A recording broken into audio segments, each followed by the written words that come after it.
Welcome to What If Sleepstorian, soft-spoken tales to slow the day's thoughts and carry you toward peaceful sleep.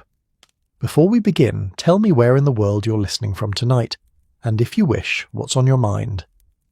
I read every note and love keeping quiet company across distances.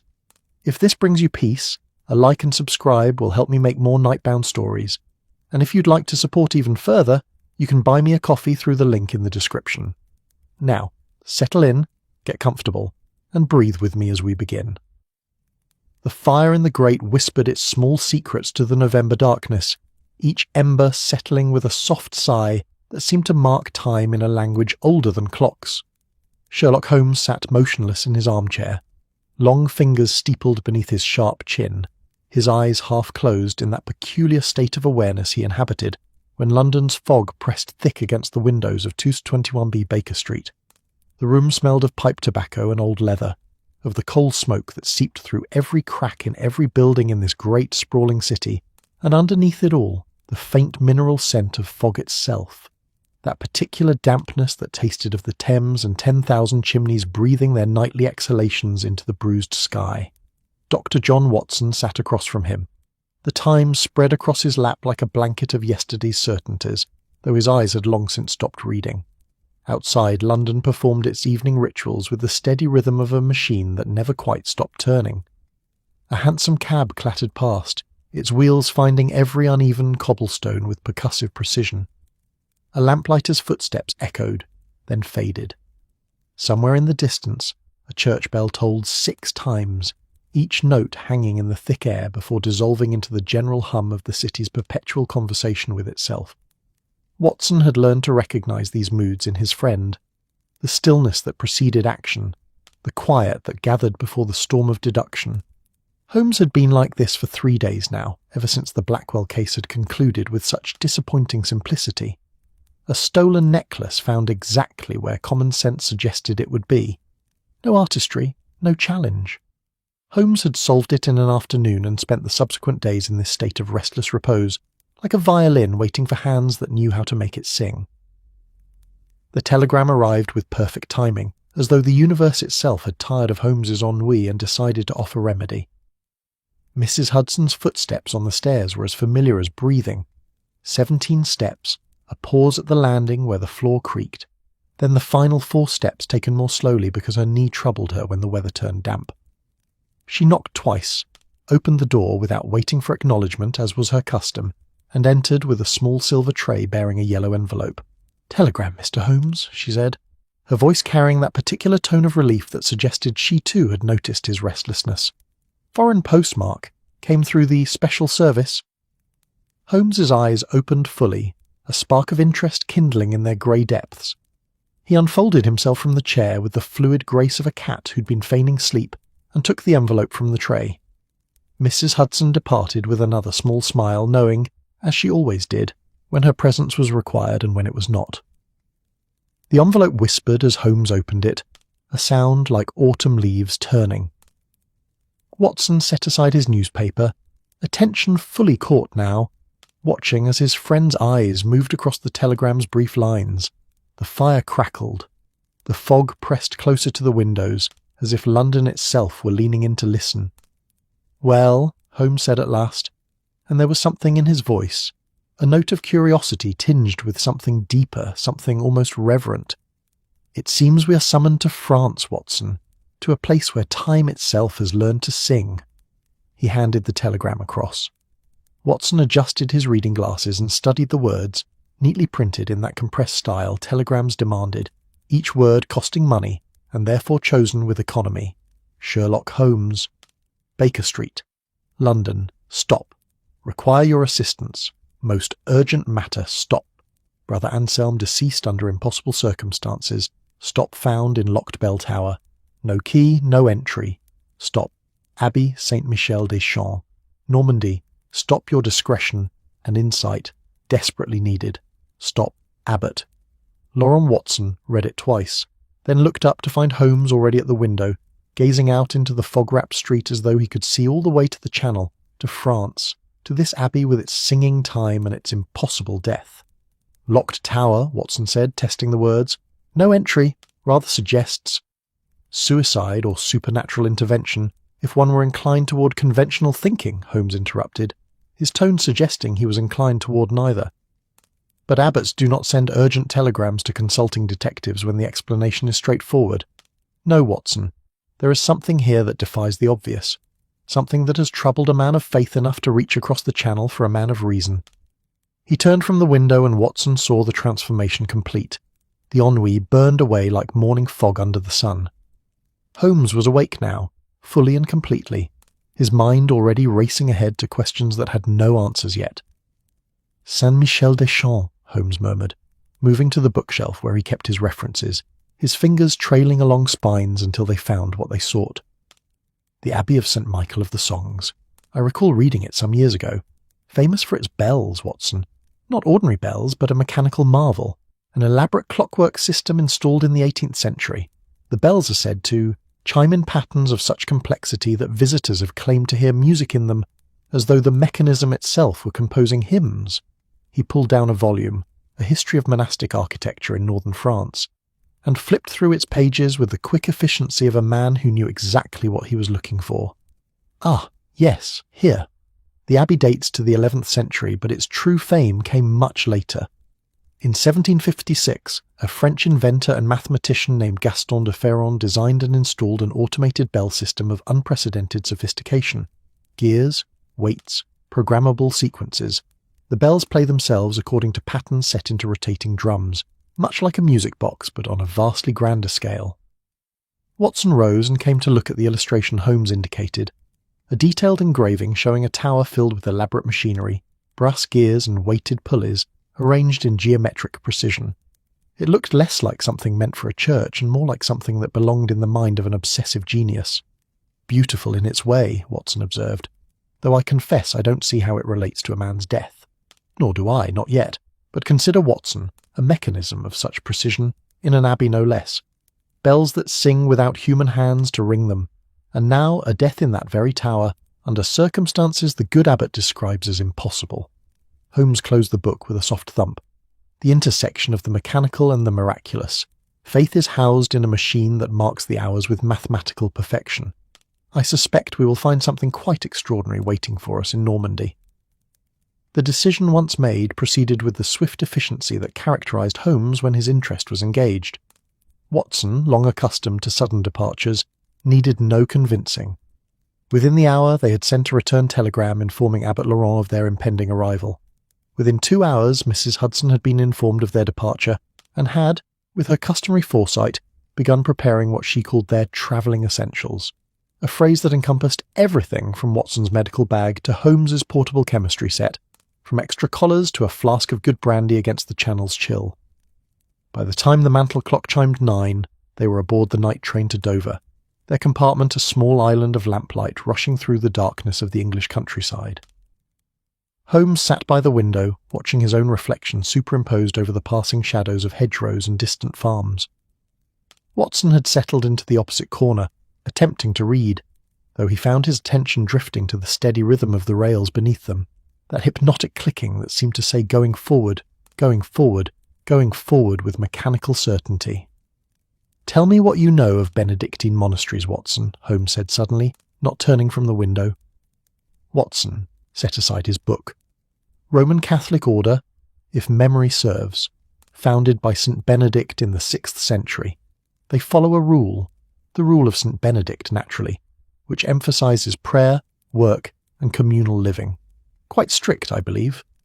Ora et labora, Holmes murmured. Pray and work. Yes, the Benedictines have always balanced the spiritual with the practical. They were the great preservers of knowledge through the Dark Ages, copying manuscripts, maintaining libraries, studying everything from theology to agriculture, not men prone to flights of fancy or supernatural hysteria, which makes this telegram all the more intriguing. The train carried them through the night, through stations that appeared like brief, illuminated dreams before being swallowed again by darkness. Holmes dozed in that light way he had, his mind never quite surrendering to sleep, while Watson gave himself over to the rocking rhythm of travel. At Dover they boarded the overnight packet to Calais, and here the journey took on a different character. The Channel crossing was what Channel crossings always were in November, a test of one's commitment to the journey. The packet boat rose and fell with the swells, water slapping against the hull in irregular percussion. The salt air was sharp and clean after London's smoke, cutting through the fog that clung to the water like a living thing. Watson stood at the rail for a time, watching England disappear into the darkness behind them. Then France failed to appear in the darkness ahead. There was only this, the boat, the water, the space between two shores where neither country held claim. Holmes joined him after a time, his coat collar turned up against the spray, his eyes fixed on nothing and everything. The bells at Saint-Michel-des-Champs are said to ring in sequences that last for hours, he said, his voice barely audible over the wind and waves. Complex mathematical patterns that repeat only once every 7 years. Gaston de Ferron was not merely an inventor, Watson. He was a man who believed time itself could be made to speak, if only one knew the correct language.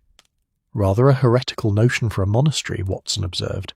Yes, Holmes agreed, and there was something in his tone, a recognition perhaps of a kindred spirit across the centuries. Rather heretical indeed. They reached Calais as dawn was just beginning to suggest itself in the eastern sky. Not true light yet, but a softening of the darkness, a promise that night would not last forever.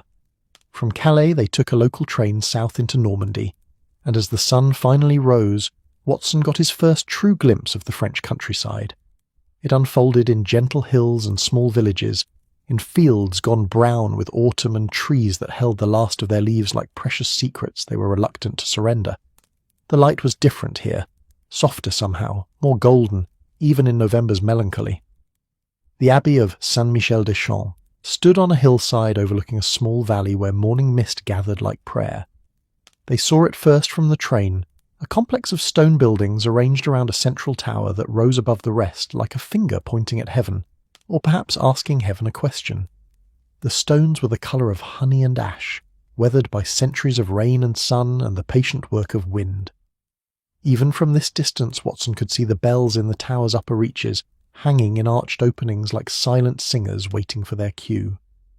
The local station was a single platform serving a village that seemed to consist primarily of a church, an inn, and a collection of stone houses that leaned against each other as though sharing secrets. A cart had been sent from the Abbey, a simple wooden affair pulled by a patient horse that looked as though it had been making this particular journey for years, and saw no reason to hurry through it now. The driver was a lay brother, his brown robes dusty at the hem, his face weathered and kind. He said little as they loaded their luggage, and Watson was grateful for the silence. There was something about this place, the quality of light perhaps, or the way sound seemed to travel differently, more slowly, that made conversation feel like an intrusion. They climbed into the cart and the horse began its measured ascent toward the Abbey. The road wound through fields where sheep grazed, their bells, ordinary bells made soft by distance, tinkling in random counterpoint to the steady clip of the hooves on stone. The air smelled of damp earth and wood smoke, of lavender gone to seed, and the particular scent that apple orchards hold in autumn. Sweet decay and patient fermentation. And then, as they rounded the final bend, the bells of Saint-Michel-des-Champs began to ring. It was not the simple tolling Watson expected. It was something else entirely, a cascade of sound that seemed to fall from the tower in patterns that the ear tried to follow and couldn't quite grasp. High notes and low notes, rapid sequences and slow, deliberate strikes, all woven together in a complexity that suggested not random ringing but deliberate composition. It was, Watson thought, like hearing mathematics made audible, like time itself learning to sing. Holmes sat forward, his entire attention focused on the tower, on the sound pouring from it. His eyes were bright, his expression rapt. "Do you hear it, Watson?" he said, his voice barely a whisper beneath the bells. "Do you hear the pattern? There's a structure there, a grammar. This is not merely music, this is language." The bells rang on, and the cart carried them toward the Abbey gate, toward stone walls that had stood for nearly a millennium, toward a mystery that waited in a locked tower where a man had died in a manner the living called impossible. And somewhere in that tower, among the gears and the weights and the brass bells that sang their mechanical hymns, there waited for a secret that had been kept for 200 years, hidden in plain hearing, waiting for someone who knew how to listen. The cart passed through the Abbey gate, and the bells fell silent, as though the mechanism itself had paused to welcome them, or perhaps to warn them, in its own precise and patient way. The courtyard inside the Abbey walls held a stillness that felt deliberate, as though silence here were not merely the absence of sound, but a presence in itself, cultivated over centuries of prayer. The cart's wheels crunched over gravel that had been raked into patterns, simple lines that suggested the path of meditation, the discipline of small, repeated tasks. Watson stepped down, his boots finding the ground with a soft sound that seemed too loud, too intrusive in this place where even the air moved carefully. The Abbey buildings formed a square around the courtyard, their honey-coloured stone glowing in the morning light with a warmth that belied November's chill. To the north stood what was clearly the church itself, its arched doorway crowned with carved figures worn smooth by weather and time.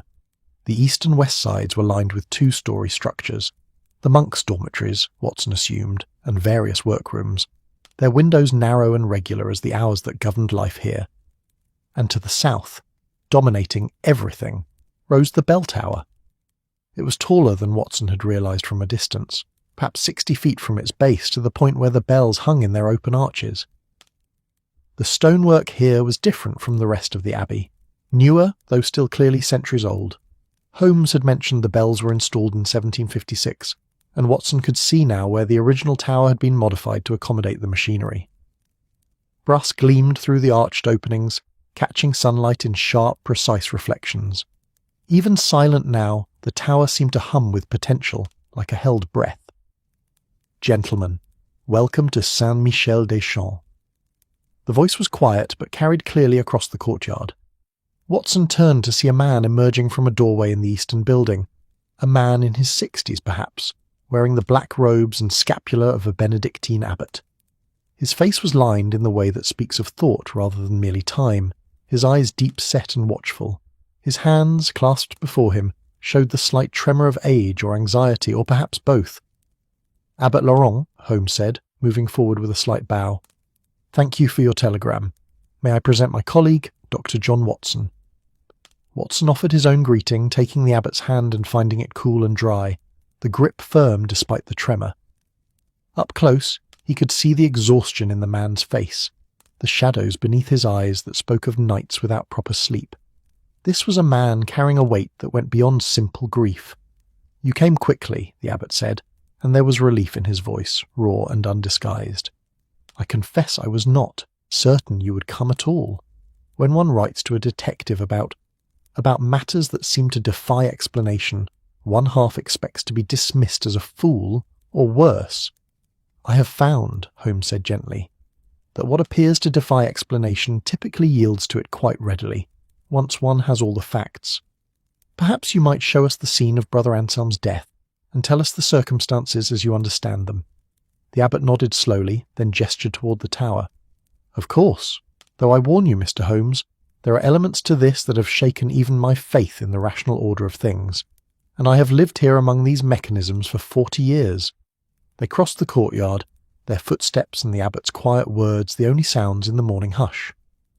Somewhere in the surrounding buildings, Watson could hear the distant rhythm of monastic life, the soft shuffle of sandaled feet, the murmur of voices in prayer or conversation, the faint clatter of dishes from what must be the refectory.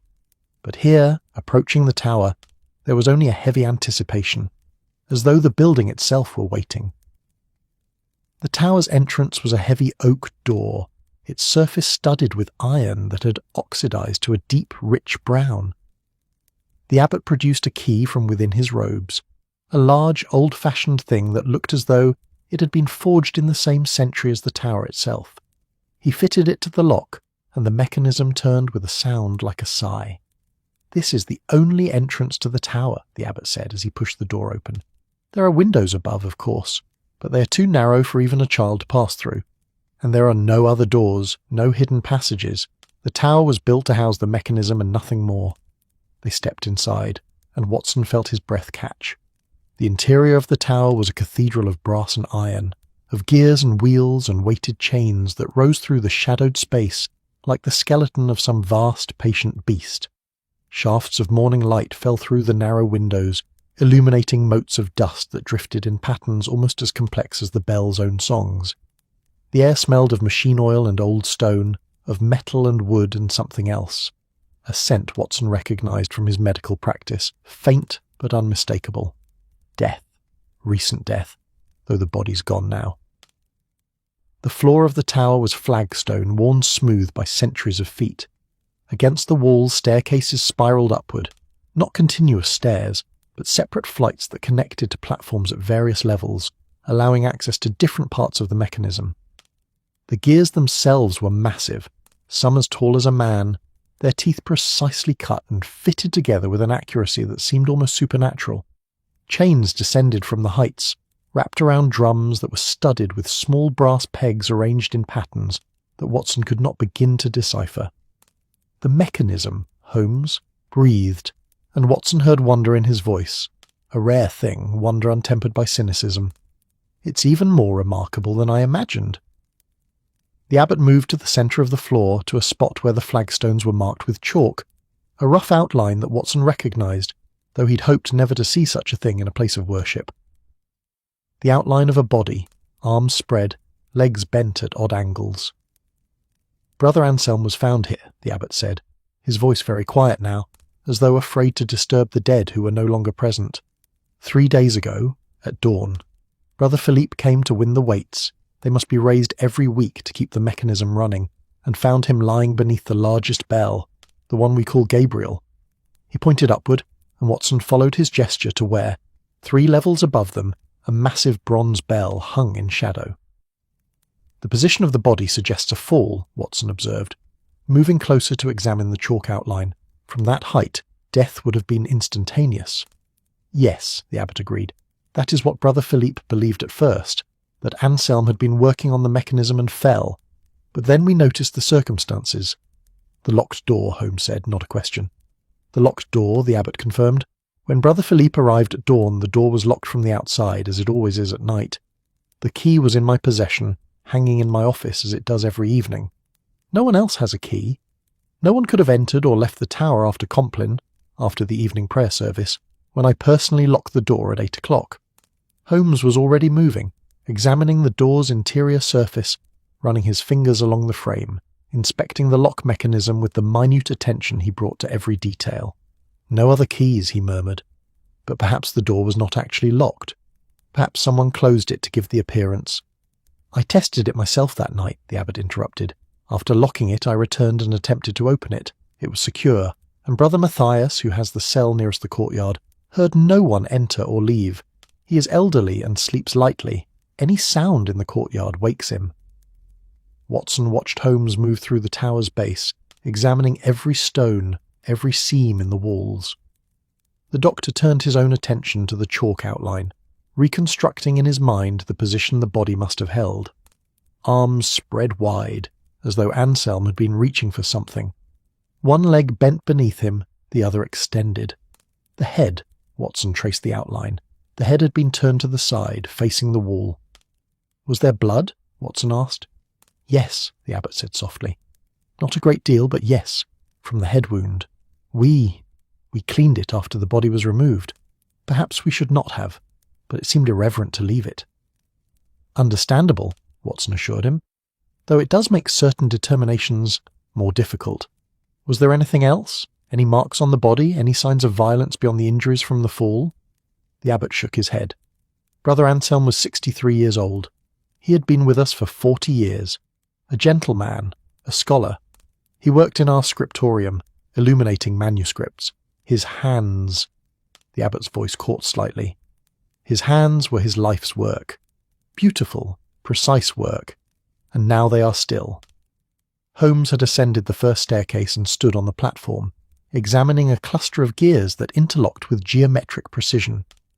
Tell me about Brother Anselm's relationship with the mechanism, he called down. Did he have any particular interest in the bells? Any expertise with the clockwork?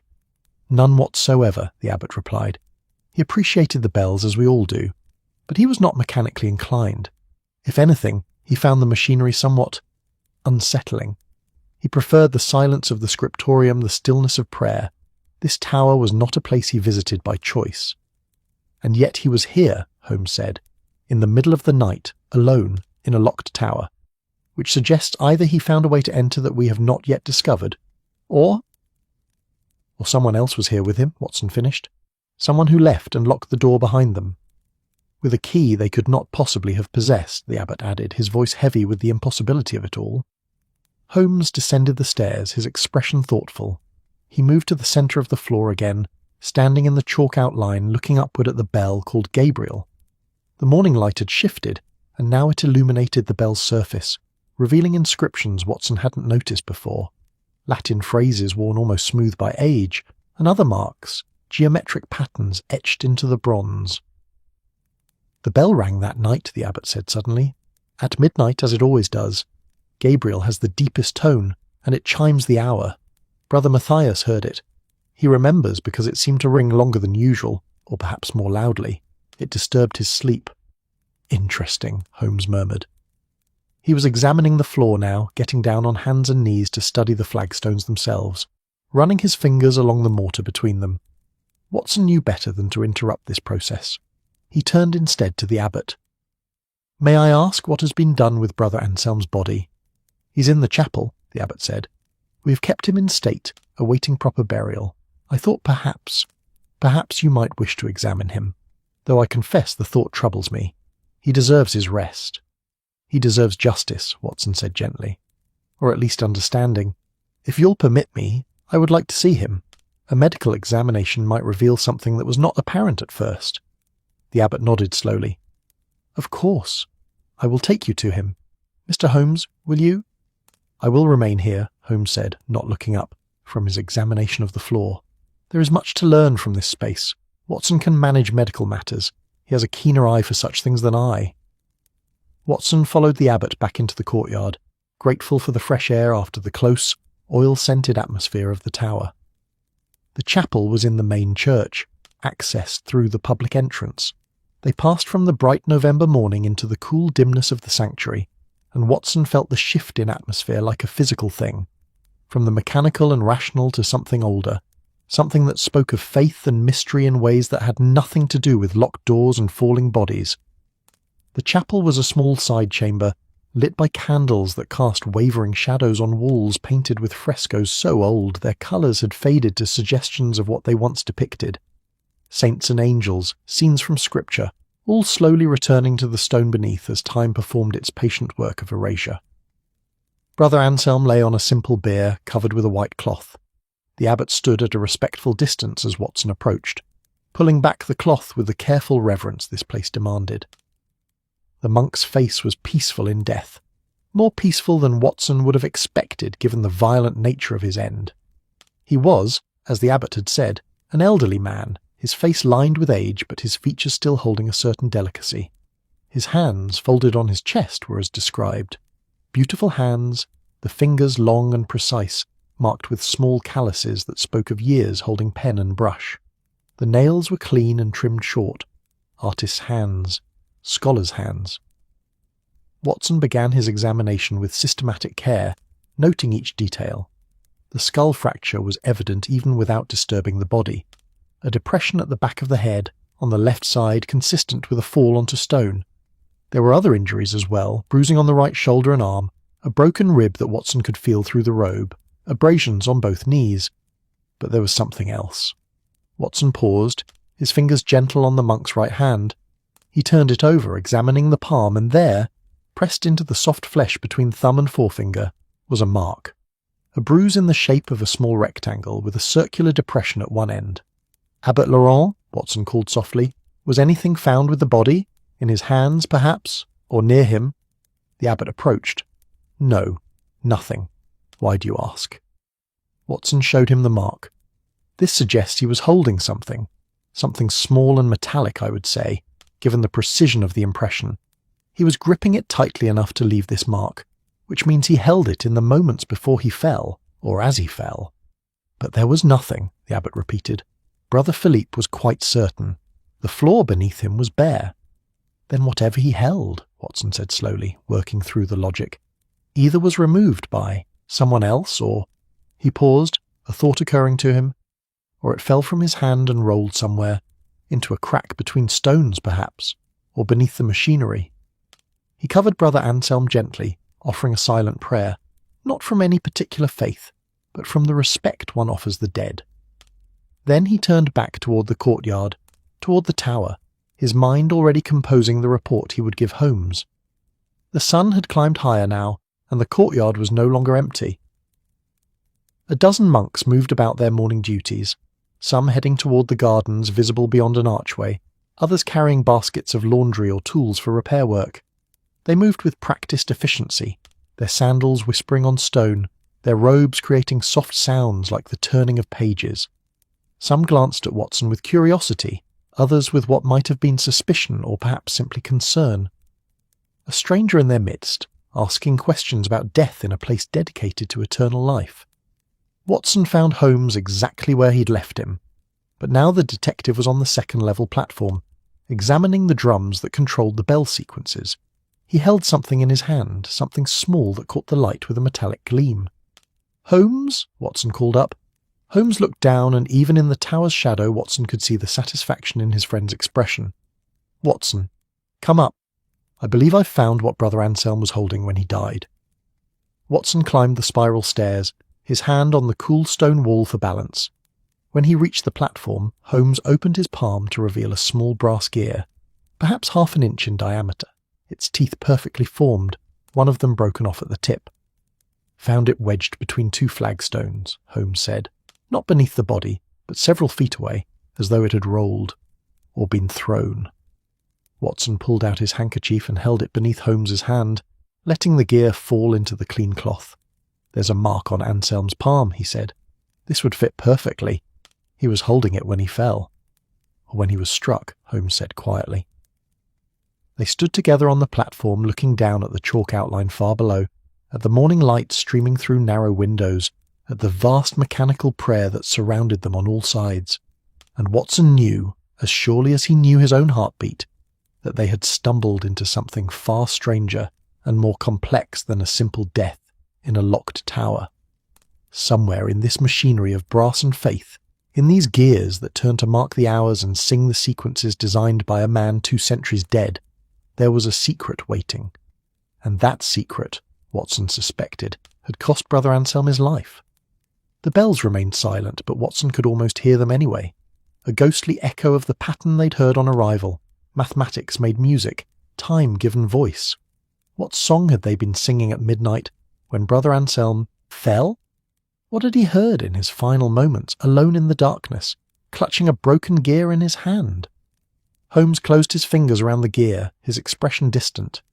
"We need to speak with Brother Philippe," he said, "the one who maintains the mechanism. He will know what this gear belongs to and whether its absence would affect the bell's operation. And whether its removal required someone to be up here," Watson added, "at this very spot, at the time Brother Anselm died." They descended together, the tower's shadows embracing them like secrets too long kept, and above them, silent and patient, the bells waited to sing again. The morning had ripened into something gentler by the time Holmes and Watson emerged from the tower, the November sun climbing through thin clouds that seemed to soften rather than obscure its light. The courtyard had settled into the rhythm of mid-morning, that particular hour when the urgency of dawn tasks had passed and the day stretched ahead with deceptive spaciousness. A monk swept the cloister walk with slow meditative strokes, the bristles whispering against stone in a sound that might have been prayer if one listened carefully enough. Abbot Laurent waited for them near the well at the courtyard's centre, his hands tucked into his sleeves, his expression carrying the weight of questions he seemed afraid to ask. When he saw what Holmes carried, the small brass gear wrapped carefully in Watson's handkerchief, something shifted in his face. Not quite relief, not quite dread. Perhaps recognition that the mystery had deepened rather than clarified, and that clarity, when it came, might bring truths he was unprepared to face. "You found something," the abbot said, a statement rather than a question. "A piece of the mechanism," Holmes replied, unwrapping the gear to show him. "Broken. It was clutched in Brother Anselm's hand when he fell. We need to speak with Brother Philippe. I understand he maintains the clockwork." "For 30 years now," the abbot confirmed. "He learned from Brother Augustine before him, who learned from Brother Thomas, who learned from the original engineer Gaston de Ferron installed. A lineage of knowledge passed from hand to hand like sacred text. He paused, studying the gear with eyes that seemed to see beyond its physical form into some deeper significance. Philippe is in the scriptorium at this hour, working on his drawings. He documents every repair, every adjustment to the mechanism, hundreds of pages, accumulated over decades. He says that when he dies, his successor will need them, that the bell's voice depends on precision maintained across generations. A man who understands the value of records, Holmes observed with approval. Excellent. Watson, bring your medical bag. I have a feeling Brother Philippe's expertise may extend beyond machinery. They crossed the courtyard through air that smelled of wood smoke and herbs, rosemary perhaps, or thyme from the gardens. Watson could hear rustling beyond the cloister walls. The scriptorium occupied the upper floor of the eastern building, accessed by an external staircase whose stone steps had been worn concave by centuries of ascending and descending feet. Each step was a small bowl filled with shadow and morning dew, and Watson found himself counting them. 16 steps, each one a meditation on the patient work of time. The scriptorium door stood open to admit the northern light, that particular quality of illumination that artists and scholars have always prized for its steadiness, its refusal to shift and deceive. Inside, the room stretched the building's full length, perhaps 40 feet of space lined with high windows and workbenches where half a dozen monks sat bent over their various labours. Some worked on manuscripts, their quills moving with the careful precision of men who understood that a single misplaced letter could corrupt meaning for centuries. Others illuminated margins with colours that glowed like captured jewels, vermilion and gold leaf, azure made from crushed lapis, emerald green derived from verdigris and patience. The sound in the room was the sound of concentration, the scratch of pen on vellum, the soft rustle of pages being turned, the occasional quiet cough or shift of position. No one spoke. Speech would have been an intrusion here, where the work was not conversation but transformation, taking thought and making it permanent, taking beauty and giving it form. Brother Philippe sat at the farthest bench, beneath a window that framed him in light so pure it seemed to emanate from him, rather than fall upon him. He was younger than Watson had expected, perhaps 40, with the kind of lean build that suggested a man who forgot to eat when his attention was engaged elsewhere. His hands, stained with ink and what might have been machine oil, moved across a large sheet of paper, drawing lines with a straight edge, marking measurements, creating what Watson recognized as a technical schematic of extraordinary detail. The abbot approached him quietly, spoke a few words too soft for Watson to hear. Brother Philippe looked up, his eyes taking a moment to focus, as though he were returning from some distant country where thought existed without the inconvenience of physical form. When he saw Holmes and Watson, something in his expression shifted. Wariness, perhaps, or the instinctive protectiveness of a man whose life's work was about to be examined by outsiders. He rose, setting down his pen with the care one might use with a holy relic. "You are the detective from England," he said, his English accented but clear, the product of education rather than casual exposure. "The abbot said you would come, that you would ask questions about Brother Anselm. And about the mechanism," Holmes added, producing the brass gear. "Can you tell me what this is, and where it belongs in the clockwork system?" Brother Philippe took the gear with fingers that trembled slightly, whether from emotion or simply the tremor of a man who worked with minute precision, Watson could not say. He turned it over, examined the broken tooth, held it up to the light as though the illumination might reveal secrets invisible in shadow. "This is from the secondary escapement," he said finally, his voice very quiet. "Third drum, upper mechanism. It regulates the spacing between certain sequences in the bell pattern." He looked at Holmes, and now there was something like grief in his eyes. Without it, the mechanism would still function, but the rhythm would be wrong. The bells would ring, but they would not sing correctly. They would be wounded. "And when did you discover it was missing?" Holmes asked. "I didn't," Brother Philippe admitted. "Not until this moment. The mechanism is vast, Mr. Holmes. Hundreds of gears, dozens of drums, weights and chains and escapements all working in concert. I inspect it weekly, but I do not examine every individual component each time. If this gear failed recently, if it broke during operation—" He paused, his thumb tracing the broken tooth. But no, that's not right. This tooth was not broken by stress or wear. Look here. The fracture is clean, almost deliberately made. This gear was removed. Someone took it out of the mechanism. Watson watched Holmes's expression shift, that particular look of satisfaction that indicated a hypothesis being confirmed. And removing it would require being on the second-level platform, Holmes said, at a height of approximately 30 feet above the tower floor. Yes, Brother Philippe confirmed. The secondary escapement is accessible only from that platform. One would need to climb the stairs, locate the specific gear assembly, and carefully extract this piece without disturbing the surrounding mechanism. It would take knowledge and time. How much time? Watson asked. Brother Philippe considered. For someone experienced, perhaps 10 minutes. For someone unfamiliar with the mechanism, someone working in darkness, afraid of being discovered, much longer, and there would be risk. The gears are always under tension. Remove the wrong piece at the wrong moment, and the entire assembly could shift. Chains could snap. Weights could fall. Or bells could ring, Holmes said softly. Yes, Brother Philippe agreed. Or bells could ring. The abbot had been listening in silence, but now he spoke, his voice carrying an undercurrent of distress Watson had not heard before. What are you suggesting, Mr. Holmes? That Brother Anselm was in the tower to sabotage the mechanism? I suggest nothing yet, Holmes replied. I merely observe facts.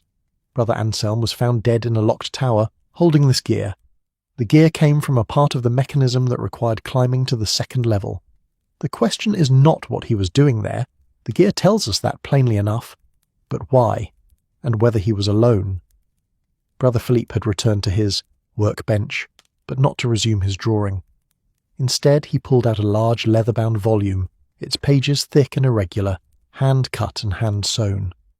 He opened it to a section marked with a ribbon and began paging through what Watson could now see were detailed schematics of the bell mechanism, elevation views, cross-sections, exploded diagrams showing how each component related to every other. Brother Anselm came to see me, Philippe said suddenly, not looking up from his drawings. 2 weeks ago, he wanted to know about the mechanism's history, about Gaston de Ferrand, the man who designed it. I thought it was merely curiosity. Anselm was a scholar, after all. He appreciated complexity, precision. I showed him some of my documentation, told him what I knew of de Ferrand's work. He paused, his finger tracing a line on one of the schematics. He asked me a strange question. He asked if the bells had ever said anything that wasn't prayers. Silence filled the scriptorium like water filling a bowl, deep and complete. The other monks had stopped their work, though they pretended not to listen. Even the light seemed to hold still, waiting. What did you tell him? Holmes asked, his voice carefully neutral. I told him that bells don't speak, Brother Philippe said. They ring, they mark the hours, they call us to pray. What they say is what we hear in them, what we bring to them with our own hearts and minds. But he was not satisfied with that answer. He said— Felipe hesitated, then continued. He said he had been listening to the midnight sequence for months, had been writing down the pattern, and that he believed there was a message encoded in the bell's rhythm, a message that had nothing to do with prayer. Watson felt a chill that had nothing to do with the November air. Beside him, Holmes had gone very still, the stillness of a predator that has caught the scent of its quarry. Did he show you his writings? Holmes asked. His transcriptions of the bell patterns? No. I dismissed his concerns, I'm afraid. Gently but firmly. I told him he was seeing patterns where none existed, that the mechanism simply followed the programming of its drums, and that de Ferrand was a faithful man who built a faithful instrument. Brother Philippe closed the volume with a soft thump. I may have been wrong. Where are Brother Anselm's papers now? Watson interjected. His notes, his transcriptions? The abbot answered. In his cell, I assume. We have touched nothing since his death. I thought it would be disrespectful to disturb his belongings before the burial. May we see his cell? Holmes asked, though the question was more courtesy than request.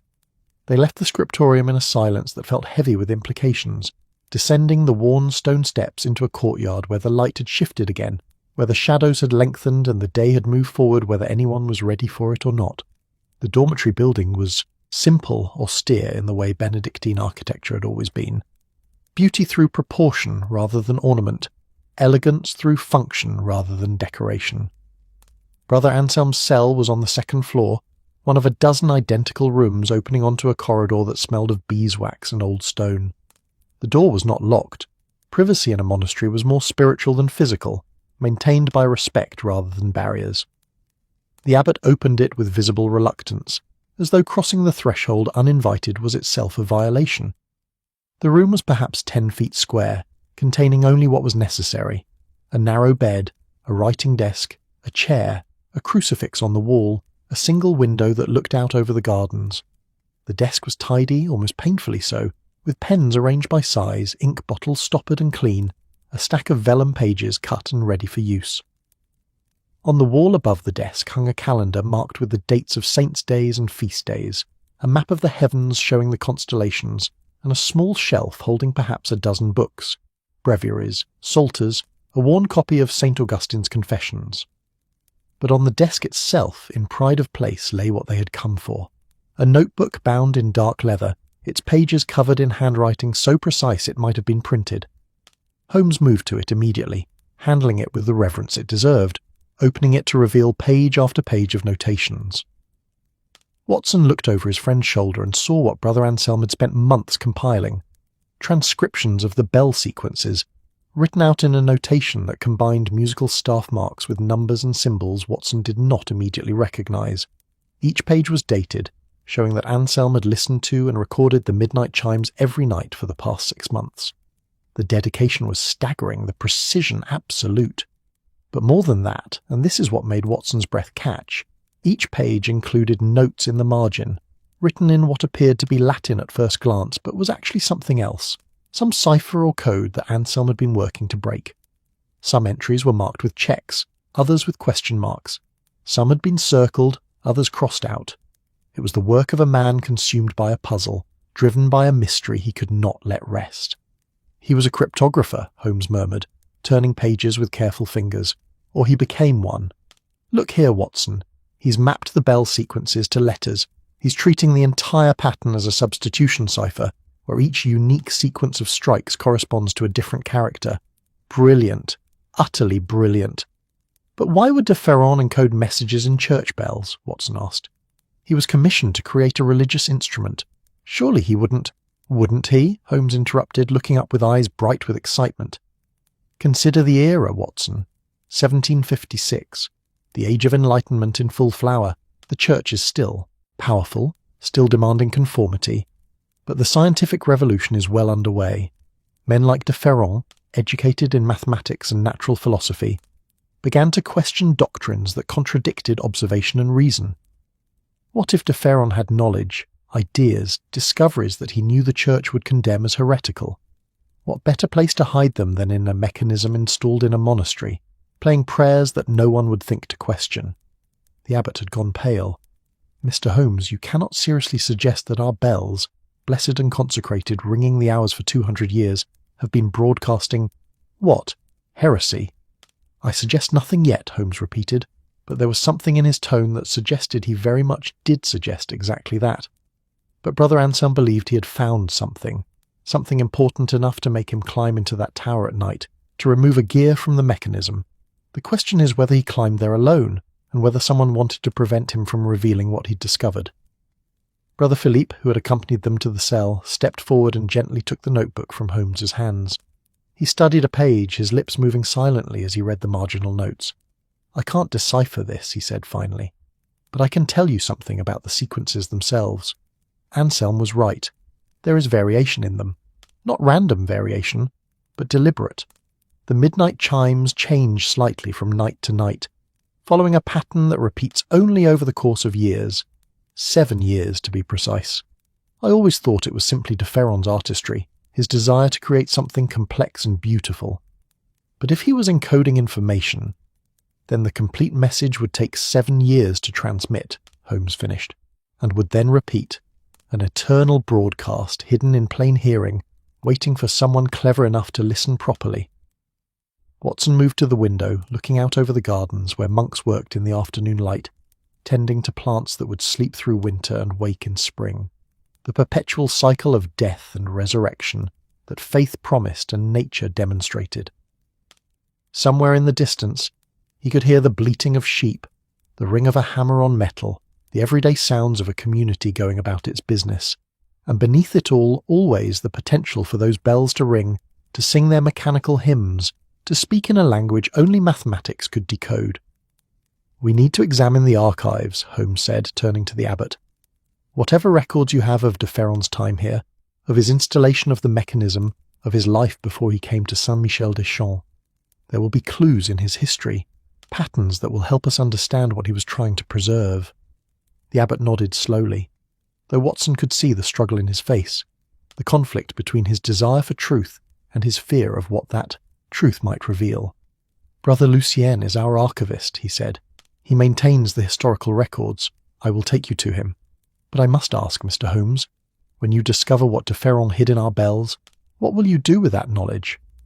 Holmes was quiet for a moment, his gaze returning to Anselm's notebook, to those pages filled with the patient work of decryption, the months of listening and transcribing and searching for meaning.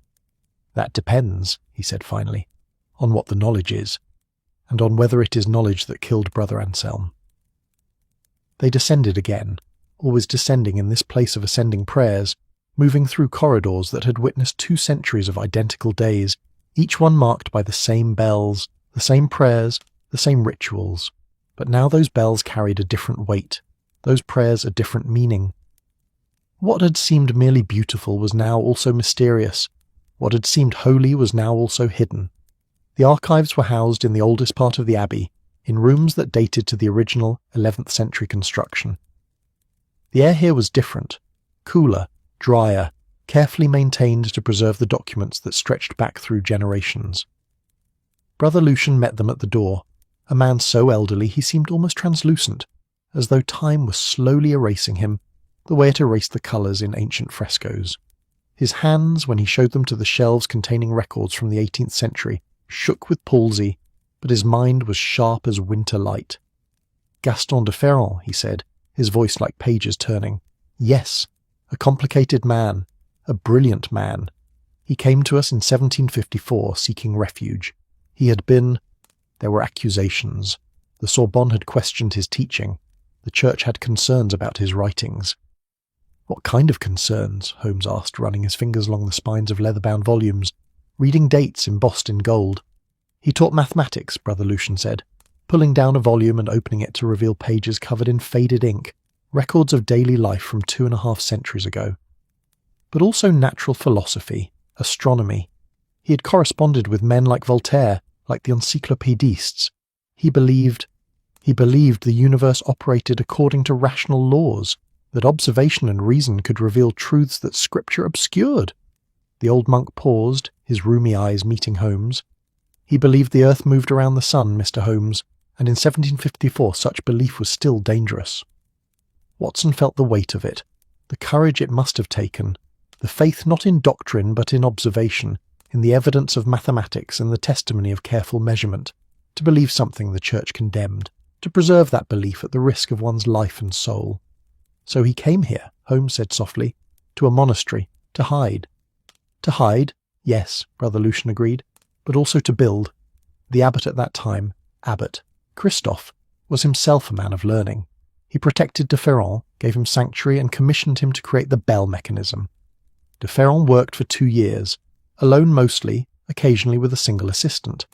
When the mechanism was completed and consecrated, he lived here for another 3 years, maintaining it, documenting its operation. Then he died, peacefully of a fever, and was buried in our cemetery. "And no one questioned the mechanism?" Watson asked. "No one examined it closely enough to discover what he might have hidden in it?" Brother Lucian smiled, an expression that held both sadness and something like pride. "It was blessed by a bishop, Dr. Watson. It rang prayers. Who would think to question prayers? For 200 years the bells have rung, and we have listened, and we have heard what we expected to hear. Perhaps Brother Anselm was the first to listen differently." Holmes had been reading through the volume of records, his eyes moving quickly over the pages, absorbing information with that peculiar intensity he brought to research. "Here," he said suddenly, pointing to an entry. "A week before the mechanism was consecrated, de Ferron requested permission to make a final adjustment to the drum programming. He spent 3 days alone in the tower with instructions that he was not to be disturbed. The abbot granted his request." 3 days, Watson murmured, "long enough to encode considerable information." "Or to create a key," Holmes said. A cipher that would allow someone someday to read what he had written in bronze and brass. He closed the volume, his expression distant. We need to understand that mechanism completely, not just how it works, but what it says. Brother Philippe, you have the technical knowledge. Watson, you have medical precision, and I have experience with codes and ciphers. Between us, we should be able to hear what de Ferron wanted us to hear. They returned to the courtyard as bells began to ring, not the elaborate midnight sequence, but the simple call to Vespers, the evening prayer. The sound was pure and clear, cascading down from the tower in waves of bronze resonance. Monks emerged from various buildings, converging on the church like iron filings drawn to a lodestone, the pull of routine and ritual and 200 years of identical evenings, all leading to this moment, this gathering, this prayer. Holmes and Watson stood aside as the community filed past, and Watson saw in his friend's face something he rarely witnessed, not mere intellectual curiosity, but genuine wonder. The wonder of discovering that something beautiful was also meaningful, that art and science could be the same thing, that a man 2 centuries dead could still speak if only one knew how to listen. "Tomorrow," Holmes said as the last monk disappeared into the church and the courtyard fell into twilight shadow, "we begin to decode those bells. We discover what truth de Ferron thought worth hiding, and, perhaps in doing so, we discover why Brother Anselm died." The bells fell silent, the courtyard held its breath, and somewhere in the mechanism above them, gears turned with patient precision, counting down the hours until midnight, until the great bell Gabriel would ring, until whatever message was encoded in its bronze voice would broadcast once more into the darkness, waiting for ears that knew how to understand. The evening settled over Saint-Michel-des-Champs with the particular quality of stillness that November brings to the French countryside, a hush that feels less like silence and more like the world drawing breath before winter's deepest sleep. Watson stood at the window of the guest quarters they'd been assigned, watching as darkness gathered in the valley below, pooling like water in the low places before rising to drown the hills. Lights appeared in the village, candles and oil lamps creating small islands of warmth against the encroaching cold. Somewhere distant, a dog barked, the sound carrying clearly in the air that had gone sharp with the promise of frost.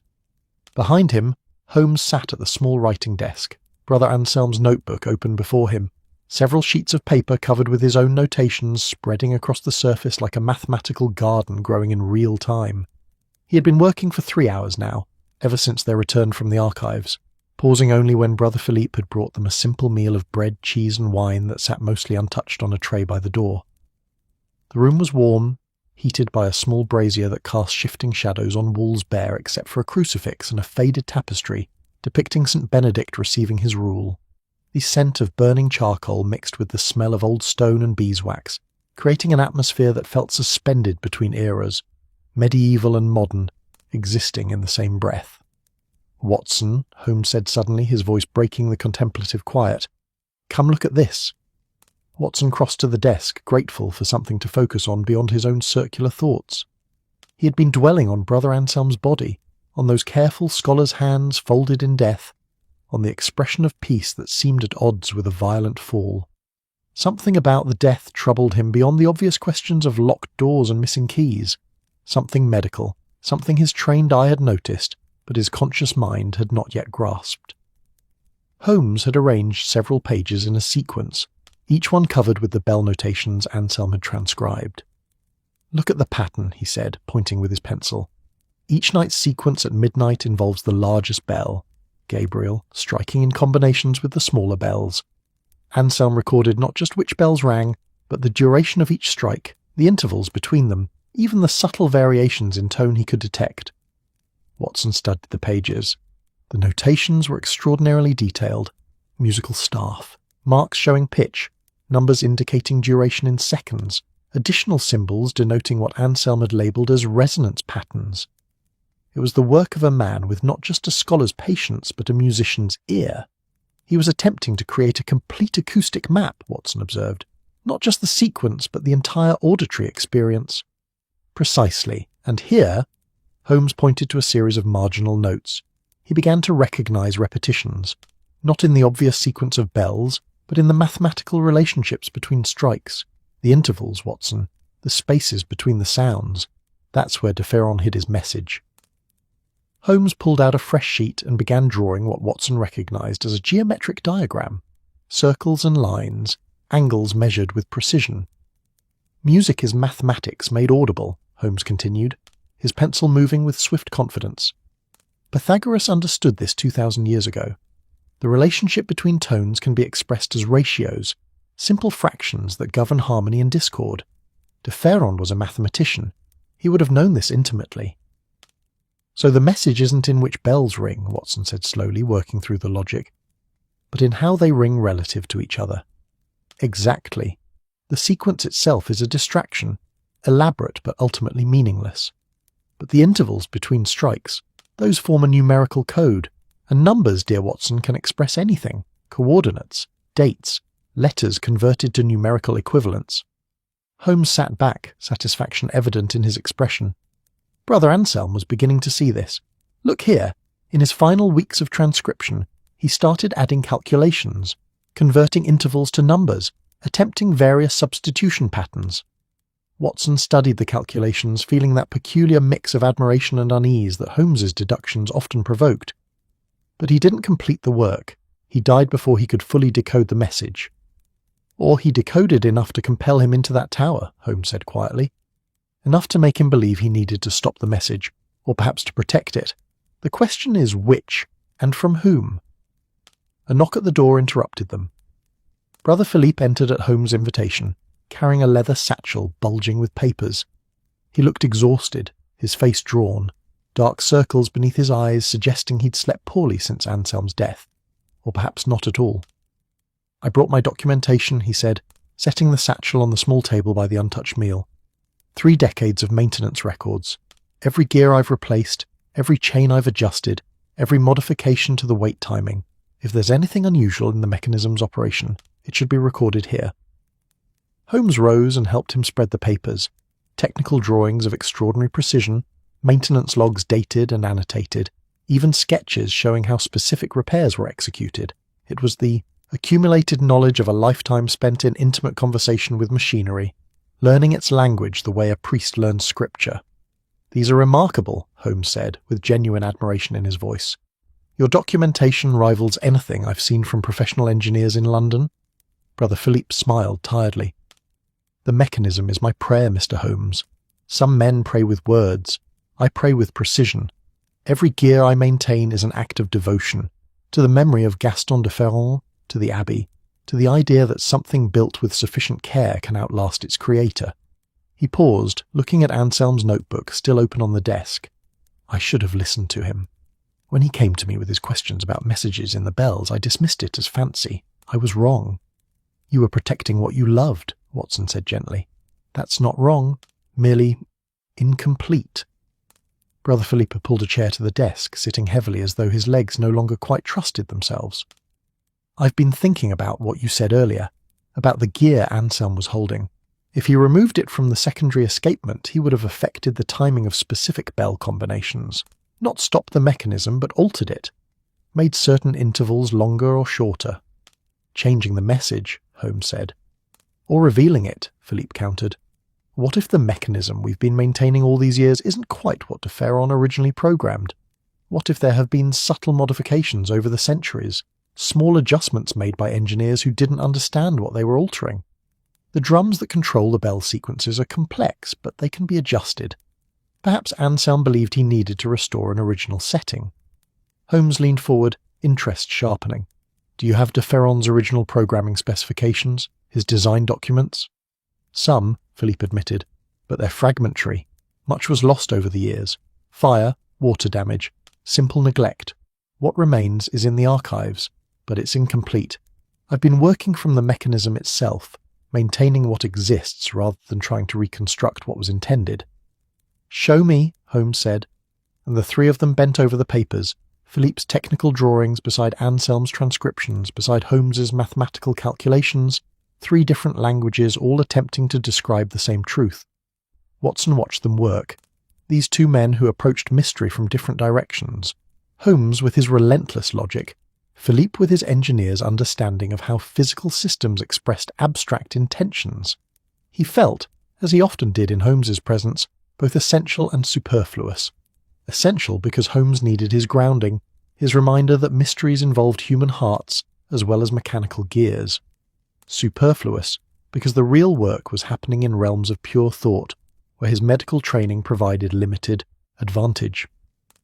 He crossed to the window again, looking out at darkness now complete, the valley below invisible except where scattered lights marked human habitation.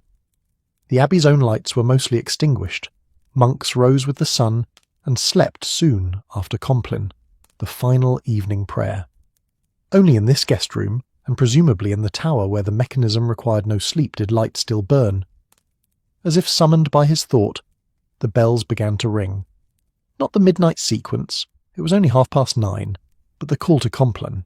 The sound cascaded down from the tower, simple and pure, a pattern Watson had heard several times now since their arrival. 3 strikes on the smallest bell, a pause, 5 strikes on the middle bell, another pause, then a long resonant tone from Gabriel that seemed to vibrate in Watson's chest, in his bones, in some deep part of himself that recognized the sound as something more than mere acoustic phenomenon. He heard footsteps below as monks made their way to the church for the final prayers of the day. The rhythm of sandals on stone created a counterpoint to the bells, human feet and bronze voices combining in an unintentional harmony.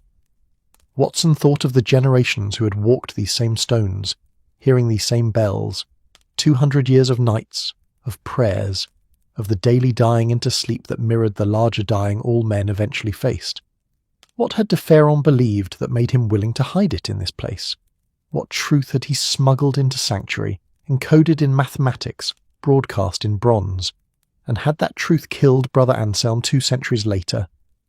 Good Lord, Holmes breathed behind him, and Watson turned to see his friend staring at a sheet of paper, his expression one of dawning realization. Philippe, your maintenance records. Here, from 15 years ago, you noted that you replaced 3 gears in the secondary escapement. You recorded the sizes, the tooth counts. Yes, Philippe confirmed. Standard maintenance. The original gears were worn beyond safe operation. I fabricated replacements using the same specifications. The same specifications you could measure, Holmes said carefully, from the worn gears. But what if those gears had themselves been replaced at some earlier date? What if they were already incorrect, already modified from de Ferron's original design? Philippe's face went pale in the candlelight. You're suggesting I've been maintaining an error, perpetuating a mistake made decades or centuries ago. I'm suggesting, Holmes said gently, that the message we've been hearing for the past 15 years may not be the message de Ferron originally programmed, and that Brother Anselm, in removing that gear, may have been attempting to restore it. Silence filled the room like water rising. Watson could hear his own heartbeat, the crackle of charcoal in the brazier, the distant sound of monks' voices raised in plain song from the church below. The bells had fallen silent, their call complete, their duty done. There's a way to test this, Philippe said finally. De Ferron left drawings, partial, fragmented, but they exist. If we can find his original specifications for the secondary escapement, we can compare them to what currently exists in the mechanism. If there are discrepancies, then we'll know Anselm was right, Holmes finished, and we'll know what the mechanism should be saying, rather than what it has been saying. They worked through the night, sleep forgotten or at least deferred, irrelevant in the face of mystery demanding solutions. Brother Lucian was roused from his bed, apologetically but necessarily, and brought them to the archive's deepest shelves, where de Ferron's original documents resided in a wooden chest bound with iron straps and a lock whose key hung on a chain around the elderly archivist's neck. The chest opened with a protest of hinges that hadn't moved in years, releasing air that smelled of old paper and older secrets. Inside, wrapped in oilcloth against moisture and time, were perhaps 24 sheets of vellum covered in technical drawings of extraordinary complexity. De Ferron's hand had been precise, his lines confident, his notations meticulous. Looking at them, Watson felt he was seeing directly into the mind of a man who understood that what he was creating would outlive him, would speak when he could not, would preserve truths that his own century was not ready to hear. Philippe spread the drawings on the archive table, handling them with a reverence usually reserved for scripture. His fingers traced lines, measured angles, compared specifications to the mechanism he knew so intimately. Holmes watched over his shoulder occasionally pointing, asking questions in that rapid-fire way he had when pursuing a thought to its conclusion. Watson, recognizing his own limitations, made himself useful by organizing the documents, keeping them in order, ensuring that nothing was lost or confused in the urgency of examination. It was work that required attention but not expertise, and he found a certain meditation in it, the careful handling of fragile paper, the mindfulness required to preserve what centuries had already threatened. "Here," Philippe said, his voice strange, pitched somewhere between triumph and despair. "The secondary escapement, de Ferron's original specifications." He pulled out a drawing, laid it beside his own documentation of the current mechanism. Even Watson, untrained in engineering, could see the differences, gear ratios that didn't match. Tooth counts varied. Subtle alterations that would change timing, would modify intervals, would transform whatever mathematical message the bells were meant to convey. "When did it change?" Holmes asked. "Can you determine that from your records and those of your predecessors?" Philippe was already shuffling through papers, comparing maintenance logs, tracing the lineage of repairs backward, through time. "Here," he said, finding an entry from 1843. "Brother Matthias, not the current one, his great-uncle, replaced several gears in the secondary escapement after a weight chain broke and caused damage to the mechanism. He fabricated new gears based on what was there, what he could measure. He had no way to know they'd already been modified." "Modified when?" Watson asked. "And by whom?" Brother Lucian, who had been watching silently, spoke up in his papery voice. "There was a fire in 1798. During the Revolution, the Abbey was ransacked, some buildings burned. The tower survived, but there was damage. A local blacksmith was brought in to make repairs. We have almost no records from that period. Much was destroyed or lost. But if repairs were made by someone who didn't understand the mechanism's true purpose, then the message has been corrupted for over a century," Holmes said softly. "And no one knew. No one listened carefully enough to notice that what the bells were saying didn't quite make sense." He turned to Philippe. "Can you restore it? Can you fabricate gears to de Ferron's original specifications?" Philippe studied the drawings, his expression calculating, considering. "Yes. It would take time, perhaps a week, working in the Abbey's forge. But yes, I could restore the secondary escapement to its original design." "Do it," Holmes said, "but carefully, quietly. If someone killed Brother Anselm to prevent this truth from being revealed, they may yet be watching. They may yet act." Watson felt a chill that had nothing to do with the archive's cold air. "You believe the killer is still here, in the Abbey?" "I believe someone has a vested interest in keeping de Ferron's message hidden," Holmes replied. "Whether that person is in the Abbey or merely has access to it, I cannot yet say. But Brother Anselm's death was not random. It was purposeful. Someone knew he was close to understanding, and someone stopped him." They returned the documents to their chest, locked it away, thanked Brother Lucian, who departed for what remained of the night, with the weary resignation of an old man whose sleep had been traded for knowledge he wasn't certain he wanted. The archives settled back into their patient darkness, where secrets kept themselves simply by being too old, too numerous, too deeply buried for casual discovery. Walking back across the courtyard toward their guest quarters, Watson found himself hyper-aware of the darkness between buildings, the shadows that might hide observers, the silent windows that might conceal watching eyes. The Abbey felt different now, not peaceful but watchful, not sanctuary but stage, where some drama was being played out with stakes he still didn't fully comprehend. "Holmes," he said quietly, "what do you think de Ferron encoded in those bells? What truth was worth this elaborate concealment?" Holmes was silent for several paces, their footsteps the only sound in the sleeping Abbey. When he spoke, his voice carried a quality Watson had rarely heard, something almost like reverence. "I think de Ferron believed the universe operates according to rational laws that can be discovered through observation and mathematics. I think he had evidence for the heliocentric model, that the Earth orbits the Sun rather than the reverse. I think he may have calculated orbital mechanics, planetary positions, perhaps even made predictions about celestial events that could be verified by anyone with sufficient patience and a clear night sky." "But that knowledge is no longer heretical," Watson objected. "The Church has accepted—" "Has it?" Holmes interrupted. "Officially, perhaps, grudgingly. But there are elements within the Church that still resist, that still see science as a threat rather than a tool. And there are men, powerful men, whose authority rests on maintaining certain fictions, certain comfortable beliefs. If de Ferron's bells have been broadcasting mathematical proof of astronomical truth for 2 centuries, if that proof can be decoded and verified— He trailed off, but the implication was clear. They reached their quarters and found Brother Philippe already there, having taken a different route, his satchel repacked with the drawings he'd need to fabricate the correct gears. He looked determined now, the exhaustion burned away by purpose. "I'll begin tomorrow," he said, "in the forge. It will take several days, but I'll work as quickly as I can." He paused at the door, looking back at them. "Brother Anselm was my friend. Not a close friend. We were too different. He with his manuscripts and I with my mechanisms. But a good man. A kind man.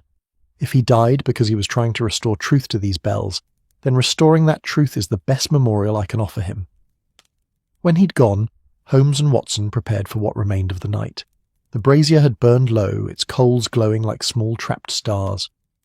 Watson found himself thinking about stars, about how they appeared to circle the earth in their nightly procession, about how that appearance was itself a kind of lie, a trick of perspective that concealed a more complex, more beautiful truth. "We should sleep," Holmes said, though he made no move toward the narrow bed that would barely accommodate his frame. "Tomorrow we'll need to keep watch. If someone is willing to kill to keep de Ferron's secret hidden, they may act again when they learn Philippe is modifying the mechanism." "You think they're watching that closely?" "I think nothing in this abbey happens without someone noticing," Holmes replied. "Communities this small, this closed, everyone knows everyone else's business. If Philippe begins fabricating gears, if we continue examining the mechanism, someone will know, and someone may decide to intervene."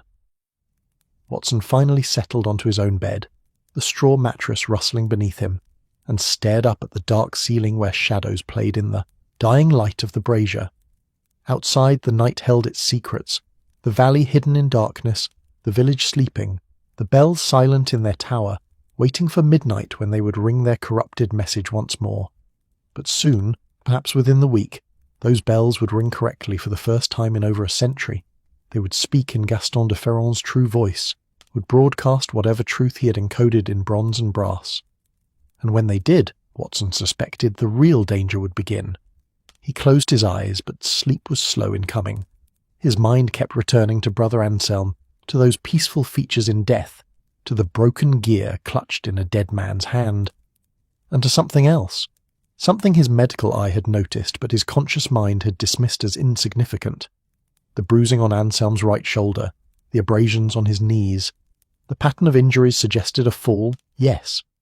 But Watson had seen enough bodies, enough results of falls from height, to know that something didn't quite fit. The injuries were consistent with falling backward, with hitting the shoulder and head first. But the chalk outline had shown Anselm lying face down, arms spread forward as though reaching. Either the body had been moved after death, or Brother Anselm hadn't fallen at all. He'd been pushed. Morning arrived with a reluctance that seemed appropriate to November, the sun rising pale and hesitant behind clouds that had gathered overnight like conspirators planning mischief.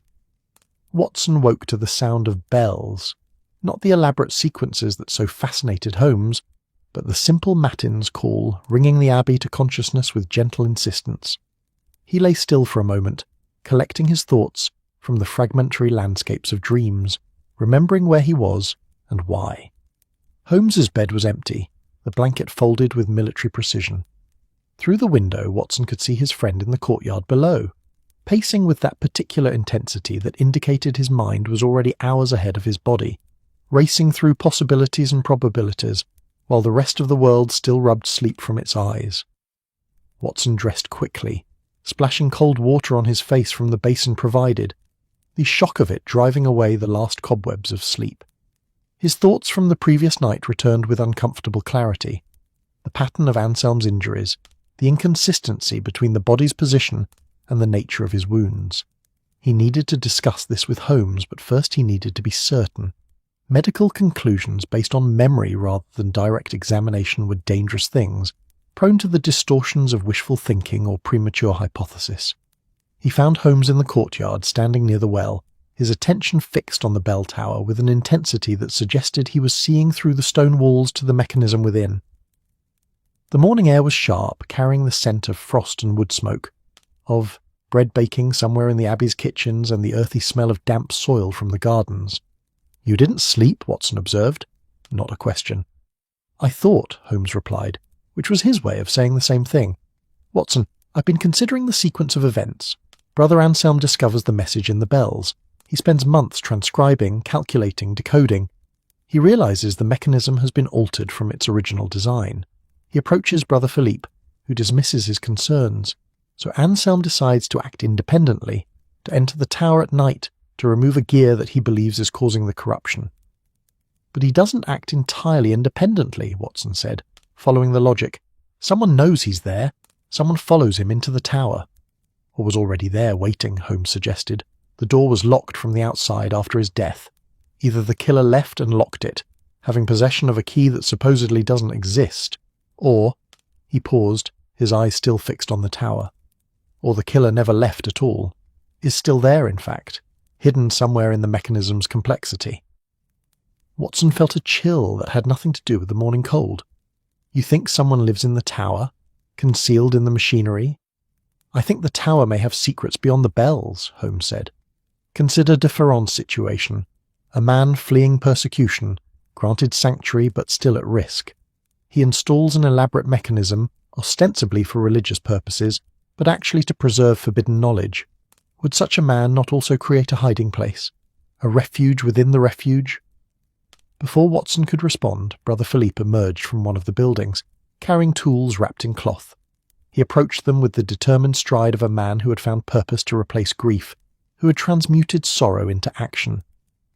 "I'm going to the forge," he said without preamble, "to begin fabricating the gears.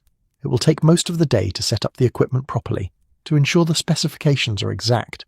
But by tomorrow I should have the first pieces ready." "Be careful," Holmes said, and there was genuine concern in his voice. "If our suspicions are correct, your work may draw unwanted attention." Philippe nodded grimly. "I've asked Brother Etienne to assist me. He's our herbalist, but he has steady hands and understands the need for precision. 2 pairs of eyes will be safer than 1, and his presence will seem natural. He often helps with repairs around the Abbey." After Philippe had departed, Holmes turned to Watson with a sudden decision. "Come, we're going to examine the tower more thoroughly. Not the mechanism itself, but the structure. The spaces between the machinery, the shadows behind the gears.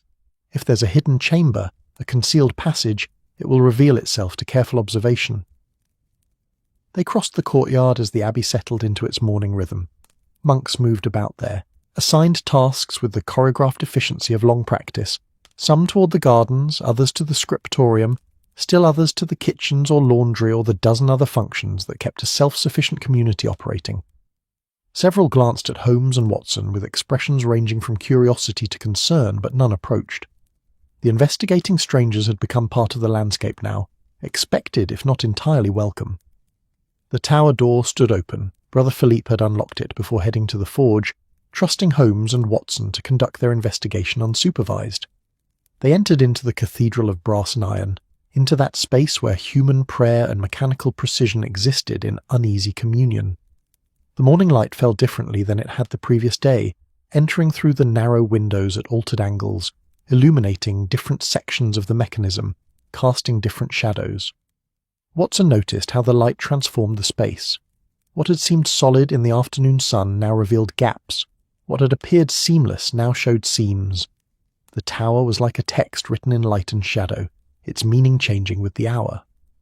Holmes began his examination at the walls, moving slowly around the tower's circumference, his fingers trailing along stone, pressing occasionally as though testing for hollowness, for spaces that shouldn't exist.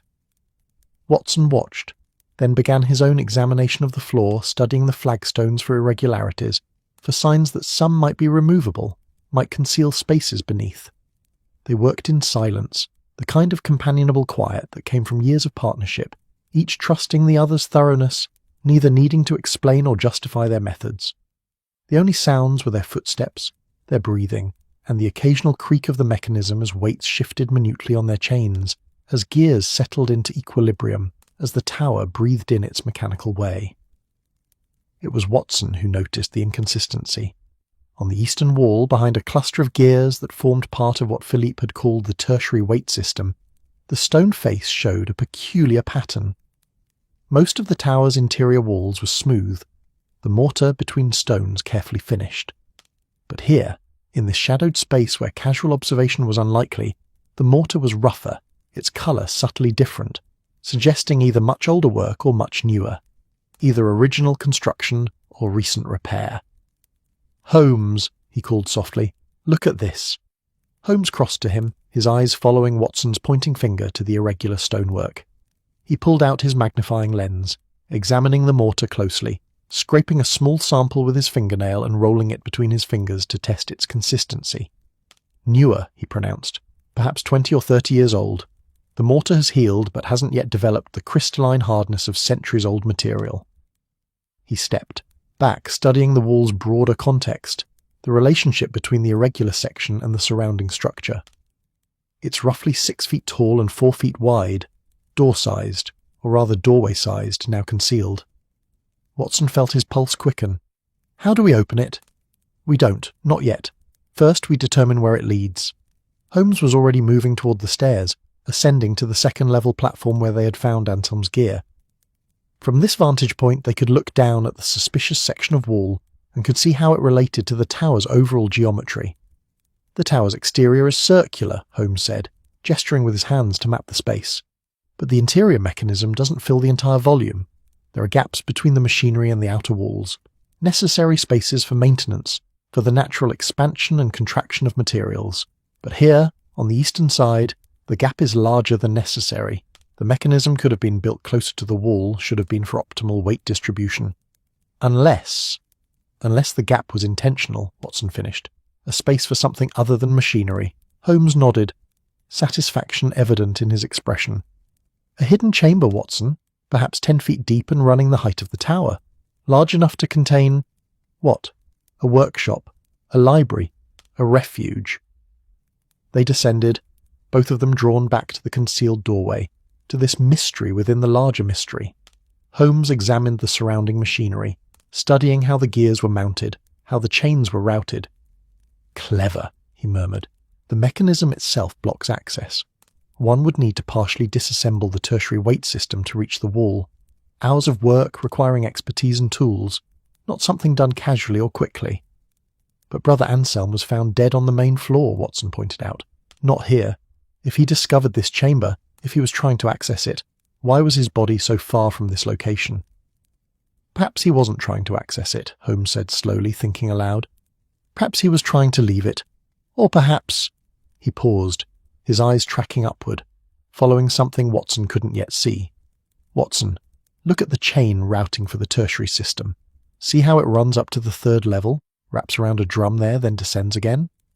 Watson followed the chain's path, seeing what Holmes saw, the way it created a kind of vertical passage through the machinery, a gap just wide enough for a person to climb if they were sufficiently motivated and not overly concerned with safety. "A person could climb this chain," Watson said. "Use it like a ladder. Reach the upper levels without using the stairs." "Or descend from them," Holmes added. "Quickly, quietly, if one were in a hurry. If one were, say, fleeing from someone." He turned to Watson, his expression grave. "I believe Brother Anselm discovered this chamber. I believe he found a way to access it. Perhaps he'd been working for weeks, carefully removing parts of the mechanism, creating a passage, and I believe someone discovered him in the act, someone who couldn't allow whatever is in that chamber to be revealed." Watson felt the pieces arranging themselves, the story taking shape. A confrontation, on the upper level, near where we found the gear. Anselm tries to flee, to climb down the chain. His pursuer follows. They struggle, and Anselm falls. "Not falls," Holmes corrected gently. "Your observation last night was correct, Watson, though you didn't voice it. The injuries don't match a simple fall. The body's position, the pattern of trauma, it all suggests he was pushed, murdered, then arranged to look like an accident." They stood in silence, in the tower's mechanical heart, surrounded by the evidence of genius and the echo of violence. Watson thought about Brother Anselm, about what his final moments must have been like. The fear, the desperate scramble to escape. The moment when hands pushed rather than pulled, when helping became harming, when life became death. "We need to access that chamber," Holmes said finally, "but carefully and not alone. If the killer suspects we're getting close, they may act again. Brother Philippe should be with us. He has the expertise to disassemble the necessary machinery, and perhaps the abbot, as witness and authority. That will take hours to arrange, Watson objected, and every hour we delay is an hour the killer has to act to destroy evidence to prepare. Holmes considered this, his expression troubled. Watson could see the calculation happening behind his eyes. Urgency balanced against safety, knowledge against caution. Finally he nodded. Very well. We proceed, but prudently. We'll begin the disassembly ourselves, just enough to see what we're dealing with, but at the first sign of anything unusual, any sound, any sense that we're not alone, we retreat and summon help. They began the careful work of partial disassembly, Holmes directing, Watson providing the physical strength for moving heavy components. They worked slowly, methodically, mindful that a mistake could damage the mechanism or, worse, trigger some unintended consequence. Each gear that was removed was carefully catalogued and set aside. Each chain was unhooked with attention to how it would need to be reattached. The work was meditative in its way, demanding total focus, leaving no room for anxiety or impatience. An hour passed, marked by the quarter bells that chimed from high above, a reminder that time continued, that the mechanism still functioned even as they dismantled part of it. The morning light shifted, moving across the tower's interior, changing the quality of shadows. From outside came the distant sounds of Abbey life, voices, footsteps, the ring of metal on metal from the forge where Philippe worked. Finally, they had cleared enough space to access the wall section directly. Up close, the newer mortar was even more obvious, its colour slightly off, its texture not quite matching the surrounding stonework. Holmes ran his hands over the surface, pressing, testing, searching for some mechanism that would reveal the door, for surely this had been designed to open, had been used, had been something other than permanent seal. "Here," he said, his fingers finding a stone that protruded slightly more than its neighbours, set at chest height on the right side of the suspicious section. He pressed it, twisted it, and was rewarded with a soft click that seemed impossibly loud in the enclosed space. The doorway swung inward on hinges that, despite decades of disuse, moved smoothly, their mechanism well crafted and apparently self-lubricating through some clever engineering. Beyond the opening was darkness, absolute, complete, the kind of darkness that exists only in spaces that light has forgotten. Holmes produced his electric torch, one of the modern conveniences he'd brought from London, a marvel of batteries and incandescent bulbs that Watson still found slightly miraculous. The beam cut through darkness like a knife through fabric, revealing stone stairs descending into the hidden space, each step worn smooth by feet long since turned to dust. "Stay close," Holmes said, and began to descend. The stairs curved gently, following the tower's outer wall, spiralling down into darkness that grudgingly retreated before their light. The air here was different, cooler, drier, untouched by the ambient humidity that pervaded the rest of the Abbey. Watson counted steps, 12, 13, 14, until they reached a landing and a passage that ran horizontally into what should have been solid stone, but was clearly something else entirely. The passage was narrow, perhaps 3 feet wide, its walls smooth and precisely cut. It ran straight for 20 feet before opening into a chamber that made Watson's breath catch in his throat. The room was perhaps 15 feet square, its ceiling vaulted in the Gothic style, its walls lined with shelves and workbenches, but it was what the shelves contained that stunned him. Not books, though there were some, but mechanical wonders. Automata of extraordinary complexity filled every surface, each one a masterpiece of brass and steel and ingenious engineering. Holmes swept his torch across the scene, and the light brought the machines to partial life, glinting off polished surfaces, casting intricate shadows from their articulated limbs. There were mechanical birds that looked ready to take flight, their wings spread, their beaks open in silent song. There were clockwork figures, monks kneeling in prayer, scribes bent over invisible manuscripts, even a tiny brass orchestra frozen mid-performance. But the centrepiece dominating the room's centre was something larger and more ambitious, an astronomical clock of breathtaking complexity. It stood perhaps 6 feet tall, its face showing not just hours, but the positions of celestial bodies, the phases of the moon, the progression of seasons. Surrounding the main dial were smaller ones, each tracking different celestial phenomena, planetary positions, stellar risings, astronomical events calculated decades or even centuries in advance. "Dear God," Watson breathed, and the reverence in his voice was not for divinity, but for human genius, for the incredible achievement represented by this hidden room and its mechanical congregation. Holmes moved among the automata with something approaching awe, examining each piece, occasionally touching a lever or spring with gentle fingers. "This is de Ferron's true work," he said softly. "This is what he was hiding. Not just knowledge, Watson, but the tools to preserve and demonstrate that knowledge. These automata, they're teaching machines, each one designed to illustrate some principle of natural philosophy, some truth about how the world actually operates."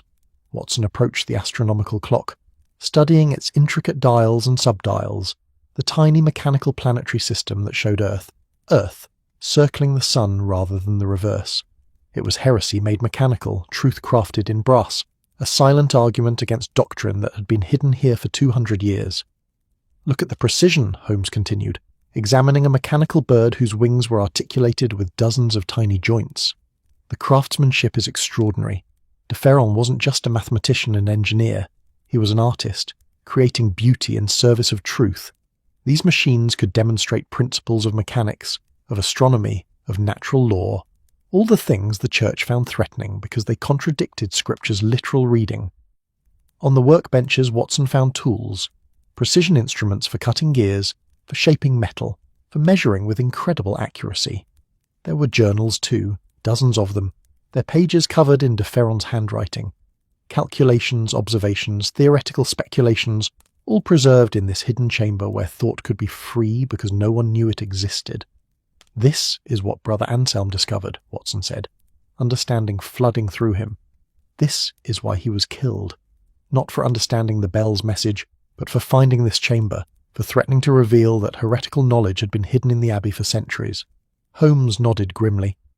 "The bells were a clue, Watson. De Ferron encoded hints in their sequences, mathematical patterns that would lead someone clever and patient to look more carefully at the tower's structure, to notice the inconsistencies, to find their way here. Brother Anselm followed those hints to their conclusion. But who killed him? Watson asked. Who in this abbey of peaceful monks would commit murder to keep this secret? Someone who knew it was here, Holmes replied. Someone who has been protecting it, perhaps for years, perhaps for generations. The abbots have known, Brother Lucien said so. A secret passed from abbot to abbot. But perhaps others knew as well. The engineers who maintained the mechanism, the archivists who guarded the historical records. And perhaps one of them decided that Anselm's discovery was too dangerous, that the secret must be kept at any cost. Watson was about to respond when he heard it. A sound from above, from the direction of the stairs they'd descended. Footsteps, careful and deliberate, descending into the darkness. They weren't alone. Holmes extinguished the torch immediately, plunging them into absolute darkness. Watson felt his friend's hand on his arm, a silent instruction to remain still, to wait. The footsteps continued, growing closer, accompanied now by the sound of breathing. Someone moving with purpose, someone who knew these stairs, who had walked them before. A light appeared at the chamber's entrance, not electric like Holmes's torch, but the warmer, wavering glow of a candle. Its illumination revealed a figure standing in the doorway, face shadowed but posture familiar. Brother Philippe stepped into the chamber, and in his hand, glinting in the candlelight, was not a tool or a gear but something else entirely, something that might have been a wrench or might have been a weapon, depending on intention. "I see you found it," he said quietly, and his voice carried something Watson couldn't quite identify, regret perhaps, or resignation, or something darker still. "I'd hoped you wouldn't. I tried to distract you with the gears, with the restoration project, but of course, you're Sherlock Holmes. You found it anyway." Holmes reignited his torch, the sudden brightness making Watson blink. In the harsh electric light, Brother Philippe's face looked older, wearier, marked by the weight of secrets kept too long. "It was you," Holmes said, not a question. "You killed Brother Anselm." "I protected the Abbey," Philippe replied, and his voice held the conviction of a man who believed absolutely in the righteousness of his actions. "I protected de Ferron's legacy. Anselm would have revealed everything, would have invited scrutiny and scandal and the destruction of 2 centuries of careful preservation. I couldn't allow that. I wouldn't. Watson felt for his medical bag, for anything that might serve as a weapon, but he'd left it in their quarters. They were unarmed, trapped in a hidden chamber with a killer who had already murdered once to protect his secret. The bells, Holmes said, his voice steady, conversational, as though they were discussing nothing more significant than the weather. They weren't just hiding knowledge. They were a countdown, weren't they? Differan encoded something more than astronomical data. He predicted something, an event. Philippe smiled, and in that smile was sadness and pride and something like madness. He predicted the return of a comet, Halley's Comet, though he couldn't have known that name. He calculated its orbit, predicted its return to visibility. The bells count down to that return, mark the years and months and days, and soon, very soon, the prediction will be verified. De Ferron's knowledge will be vindicated. And Anselm's discovery threatened to reveal this before the proper time, Holmes said. Before anyone could prepare, Philippe corrected. Before the significance could be properly understood. The bells were meant to speak when the time was right, when their message could be heard properly, not stumbled upon by accident, not revealed through violence and chaos. So you created violence and chaos yourself, Watson said, unable to keep the anger from his voice. You killed a good man, a peaceful scholar, to prevent what you yourself have caused. Philippe's expression flickered. Doubt, perhaps, or recognition of irony. But then his jaw set, his conviction returning. I did what was necessary. What generations of engineers before me have done. Protected the mechanism, protected the message, protected the truth, until it could be properly revealed. He stepped further into the chamber, and Watson saw that what he held was indeed a heavy wrench, its metal surface catching the light with dull promise. I'm sorry, gentlemen, truly, but you understand I can't let you leave here. The secret must be kept a little longer, just a little longer, until the proper time. Watson tensed, preparing to fight, to defend, though he knew the odds were poor in this confined space against a younger, stronger man with a weapon. But before Philippe could move, before the moment could fracture into violence, a voice spoke from the doorway, calm, authoritative, carrying the weight of decades of spiritual leadership. Brother Philippe, Abbot Laurent said, stepping into the chamber's light, lower your weapon, this ends now. The tableau held for a moment that seemed to stretch beyond normal time. Brother Philippe frozen with his wrench raised, Holmes and Watson tense and ready, Abbot Laurent standing in the doorway like a figure from a medieval fresco, his robes catching the mingled light of candle and electric torch. The hidden chamber seemed to hold its breath, 2 centuries of secrets suspended in the balance of a single decision. Brother Philippe's face worked through a series of expressions, defiance, confusion, something that might have been relief. The wrench lowered slowly, as though his arm were moving against his will, muscle memory of obedience overriding conscious intention. In the end, he was a monk before he was a murderer, and the abbot's voice carried authority that even desperation couldn't quite overcome. "How long have you known?" Philippe asked, his voice hollow, defeated. "Since this morning," the abbot replied, stepping fully into the chamber now, his eyes sweeping across the automata, with an expression Watson couldn't quite read. Perhaps awe, perhaps sorrow, perhaps some complicated mixture of both.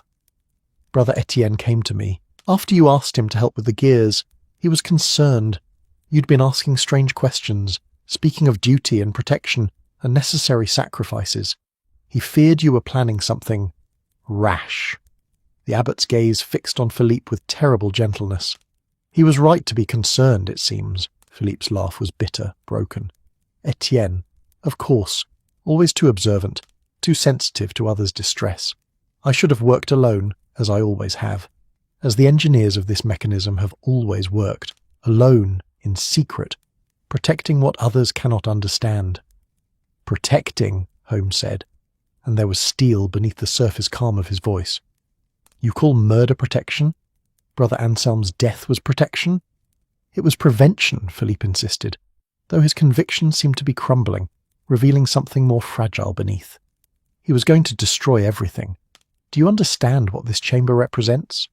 What do these machines mean?" He gestured wildly at the automata surrounding them, at the astronomical clock with its heretical truths. 200 years, Mr. Holmes. 200 years of preservation, of careful guardianship, of keeping knowledge alive in a world that wanted it dead. and Anselm was going to throw it all away for what? For recognition, for the satisfaction of solving a puzzle. For truth, Watson said quietly. He was going to reveal it because the truth matters, because hiding knowledge serves no one. Hiding it served everyone, Philippe countered. The church, which avoided scandal. The Abbey, which maintained its reputation. The mechanism itself, which continued to function, to preserve, to wait for the proper moment of revelation. Anselm's impatience would have destroyed all of that. The abbot moved to the astronomical clock, his fingers tracing its surface with reverence. "I've been down here before," he said softly, "as my predecessor was before me, as every abbot of Saint-Michel-des-Champs has been since de Ferron sealed this chamber. We are taught about it when we assume leadership, shown the hidden door, told the history, given the burden of knowing what lies beneath our prayers." He turned to face them, and Watson saw that his eyes were wet with unshed tears. "I have stood here in this room and looked at these machines and asked God if it was right to hide them, if the truth kept secret was still the truth, or if it became something else, a lie by omission, a failure of courage." "And what answer did you receive?" Holmes asked, not mockingly but with genuine curiosity. "I received silence," the abbot replied, "which is perhaps the most honest answer God gives to such questions.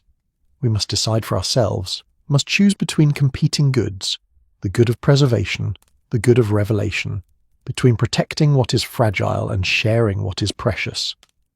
Brother Philippe had slumped against one of the workbenches, the wrench hanging loosely from his hand, all the fight gone out of him.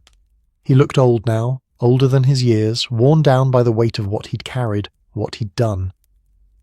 "Tell us what happened," Holmes said, his voice gentler now, the voice he used when he knew a confession was coming and wanted only to guide it forth. "Tell us about the night Brother Anselm died." For a long moment Philippe said nothing, and Watson thought he might refuse, might retreat into silence or denial. But then he began to speak, the words coming slowly at first, then faster, as though a dam had broken and everything he'd been holding back was flooding out. I knew he was getting close. I'd seen him watching the tower, timing the bell sequences, writing in his notebook during the midnight chimes. I'd dismissed his questions when he came to me directly, but I knew he wouldn't stop. Men like Anselm, scholars, seekers, they can't stop once they've caught the scent of mystery. It's not in their nature. He paused, his fingers tracing patterns on the workbench's surface, unconscious geometry drawn in dust. I started watching him, following him at night when he thought everyone was asleep. I saw him enter the tower 3 weeks ago. He'd taken an impression of the key from the abbot's office, and had a blacksmith in the village make him a copy. He was careful, quiet. He would spend hours in there, examining the mechanism, comparing it to something he'd found in the archives. I never discovered what, some fragments of de Ferron's original plans, I assume. "And then he found the hidden chamber?" Holmes prompted. "Yes, I don't know how. Perhaps the bells told him more than I realized. Perhaps de Ferron left other clues I never noticed. But 10 days ago I followed him into the tower and found him already past the concealed door, descending these very stairs. I panicked. All I could think was that he was going to reveal everything, that 200 years of careful preservation would end because one monk couldn't leave well enough alone." Watson felt a chill listening to this recitation, hearing the cold logic of murder dressed up in the language of duty. "So you confronted him," he said. "I tried to reason with him," Philippe insisted. "I showed him what was here, explained the importance of keeping the secret, of protecting de Ferron's legacy until the proper time. I told him about the comet prediction, about how the bells were counting down to its return, about how revealing the chamber prematurely would rob the moment of its significance. But he wouldn't listen," Holmes said. "He wouldn't listen," Philippe echoed, and now there was something like anguish in his voice. "He said the truth wasn't meant to be hoarded, that knowledge was meant to be shared. He said he was going to bring the abbot here, was going to insist the chamber be opened officially, the automata studied, and de Ferron's work celebrated. He wouldn't see, how that would destroy everything." The abbot had moved to sit on one of the stone benches carved into the wall, his posture that of a man bearing witness to a confession, fulfilling a role he'd performed countless times but never under circumstances like these. "So you killed him," he said, not a question. Philippe's hands were shaking now, the wrench clattering against the workbench where he'd set it down. "I told him I needed time to think, to consider. I asked him to meet me in the tower 3 nights later, after midnight, so we could discuss it further. He agreed. He was a trusting man, a good man. He had no reason to suspect. That you intended violence, Watson finished, unable to keep the hardness from his voice. I intended only to stop him, Philippe said, but the words sounded hollow even to his own ears. I thought perhaps I could lock him in the chamber for a while, give myself time to... I don't know. I wasn't thinking clearly. Fear and desperation make poor counsellors. Holmes had been examining the chamber during this confession, his attention seemingly divided between Philippe's words and the mechanical wonders surrounding them. But Watson knew better. Holmes never divided his attention. He absorbed everything simultaneously, processed it all, missed nothing. But something went wrong, Holmes said, his eyes still on one of the mechanical birds, its brass feathers catching the light. Brother Anselm didn't simply allow himself to be locked in. There was a confrontation. He was removing a gear from the secondary escapement when I found him, Philippe said, the words coming faster now, tumbling over themselves in their haste to be spoken, to be released. Not just examining the mechanism, but actively altering it. I asked him what he was doing, and he said he was restoring it to de Ferron's original design, that the mechanism had been corrupted and he was going to fix it before revealing the chamber. He said the bells needed to sing correctly when the truth was finally told. He was right, Holmes observed mildly. He was interfering. Philippa's voice rose, emotion breaking through the narrative calm. He had no right, no understanding of the delicate balance required to maintain the mechanism. One wrong adjustment and the entire system could have failed. I tried to take the gear from him, to stop him from causing more damage.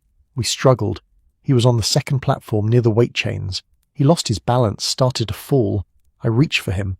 I swear I reached for him, tried to catch him, but you pushed him instead, Watson said flatly.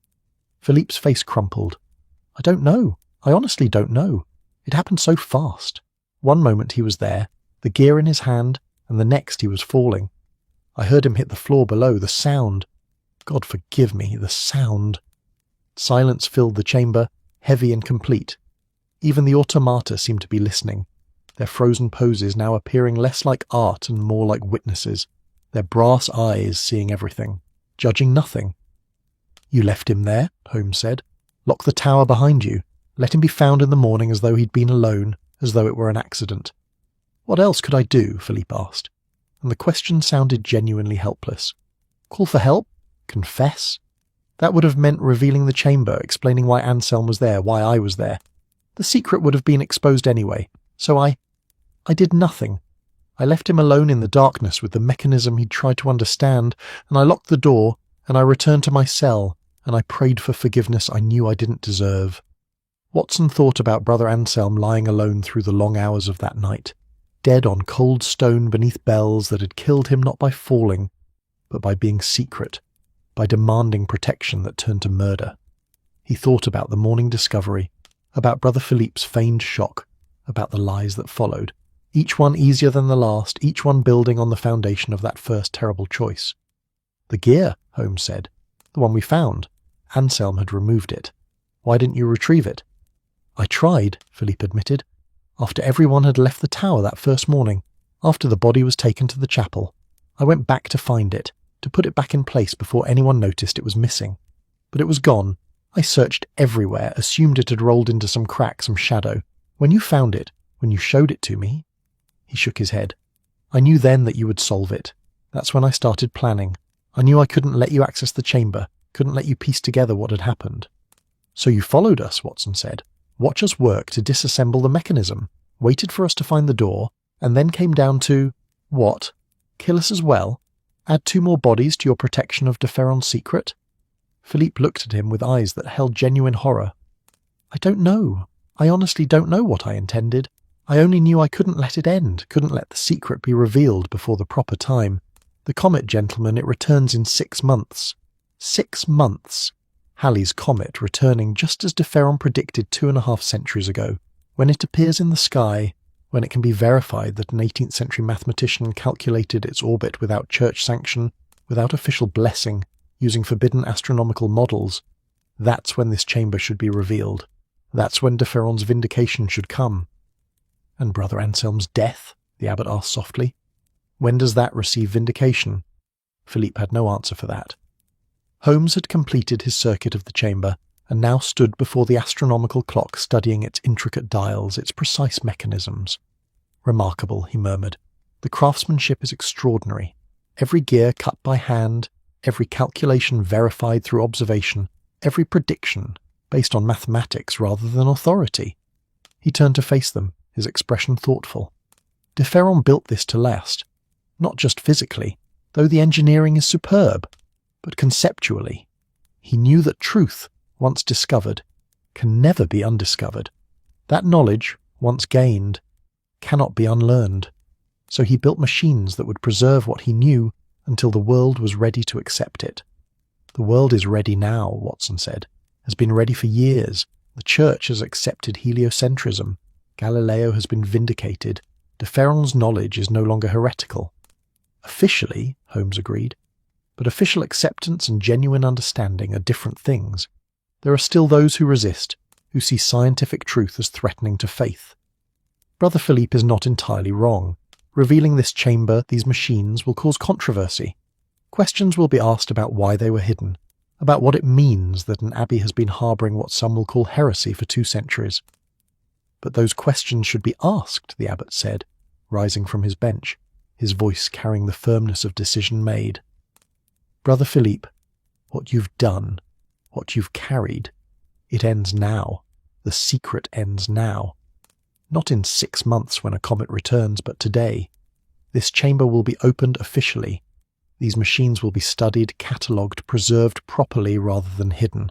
And Brother Anselm's death will be acknowledged for what it was. Not an accident, but a murder born of misguided protection. Felipe looked stricken. You can't. The timing is not ours to control, the abbot interrupted. Truth comes when it comes, not when we decree it ready. De Ferron knew this. That's why he encoded hints in the bells, leaving clues for the clever to find. He trusted that eventually someone would listen carefully enough, would be curious enough, and would have the courage to seek what he'd hidden. Brother Anselm was that person, and his reward for that courage, that curiosity, was death at the hands of someone who claimed to be protecting what Anselm actually understood better. Watson watched Brother Philippe crumble under this judgment, saw him fold in on himself like a structure whose supporting beams had suddenly given way. The man who had seemed so convinced, so certain in his mission, was revealed as fragile, as human, as wrong. It was pitiful to witness, and Watson found himself feeling not triumph, but sadness.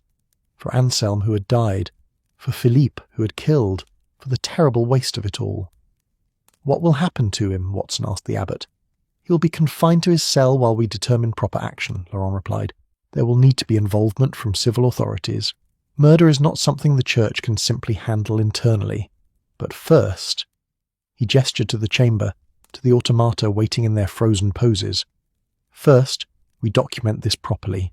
Mr. Holmes, Doctor. Watson, would you be willing to assist? Your presence as outside witnesses will be valuable. Of course, Holmes said. Though I would ask one thing. Before we bring in others, before this becomes official and public, allow me some time here. Let me understand these machines, these calculations. Let me see what de Ferron was truly saying. The abbot considered, then nodded. You have until Vespers. 4 hours. Brother Philippe will return to the tower's main floor with me. I will not leave him alone, and he will not be given the opportunity to cause further harm. Will that suffice? Admirably, Holmes replied. They made their way back up the stairs, Philippe moving like a man in a dream, or perhaps a nightmare, the abbot close beside him, Watson following, and Holmes coming last, his torch illuminating their ascent into the tower proper. When they emerged onto the main floor, Watson saw that other monks had gathered. Brother Lucien, Brother Etienne, several others whose names he hadn't learned. Word had spread, as it always did in close communities. Secrets, it seemed, were harder to keep than Brother Philippe had believed. The abbot addressed them briefly, his voice calm and authoritative, explaining that there had been a discovery in the tower, that Brother Philippe was unwell and would be resting in his cell under care, that Mr. Holmes and Dr. Watson were continuing their investigation with official blessing. It was masterfully done. Truth without details, information without revelation. The monks dispersed, casting backward glances, whispering among themselves, the grapevine already beginning its work of transmission and speculation. When they were alone again, Holmes and Watson descended back into the hidden chamber. into that space where time had been suspended for 2 centuries, where knowledge waited patiently for understanding. 4 hours, Watson said. What do you hope to accomplish? Holmes was already at the astronomical clock, his magnifying lens out, examining the tiny mechanisms that drove its predictions. I want to understand his mind, he said, de Ferron's mind, a man brilliant enough to calculate planetary orbits without modern instruments, a man careful enough to hide that knowledge in ways that would survive centuries, a man faithful enough to accept sanctuary in a monastery despite, or perhaps because of, his heretical beliefs. He looked up at Watson, his eyes bright with intellectual hunger. This chamber is a library, Watson, but instead of books, it's written in brass and steel. I want to read it. Watson settled on the stone bench the abbot had occupied earlier, content to watch Holmes work, to witness the peculiar intensity his friend brought to intellectual challenges. For the next several hours, Holmes moved through the chamber like a man possessed, examining each automaton, studying the journals scattered across workbenches, mapping the relationships between different mechanisms and the knowledge they embodied. Watson dozed occasionally, the warmth of the enclosed space and the exhaustion of recent days combining to pull him toward sleep. Each time he woke, Holmes was in a different position, focused on a different aspect of the chamber, his notebook filling with observations and calculations. Once, Watson woke to find Holmes winding one of the automata, a mechanical monk that, when activated, moved its hands in the gestures of blessing, its brass face serene and timeless. "Look at this, Watson," Holmes said when he noticed his friend was awake. "The mechanism is weighted to gradually slow down, to require rewinding. But while it operates, watch the hands. They're not just making random religious gestures, they're tracing patterns, geometric figures, mathematical proofs demonstrated through motion rather than written symbols."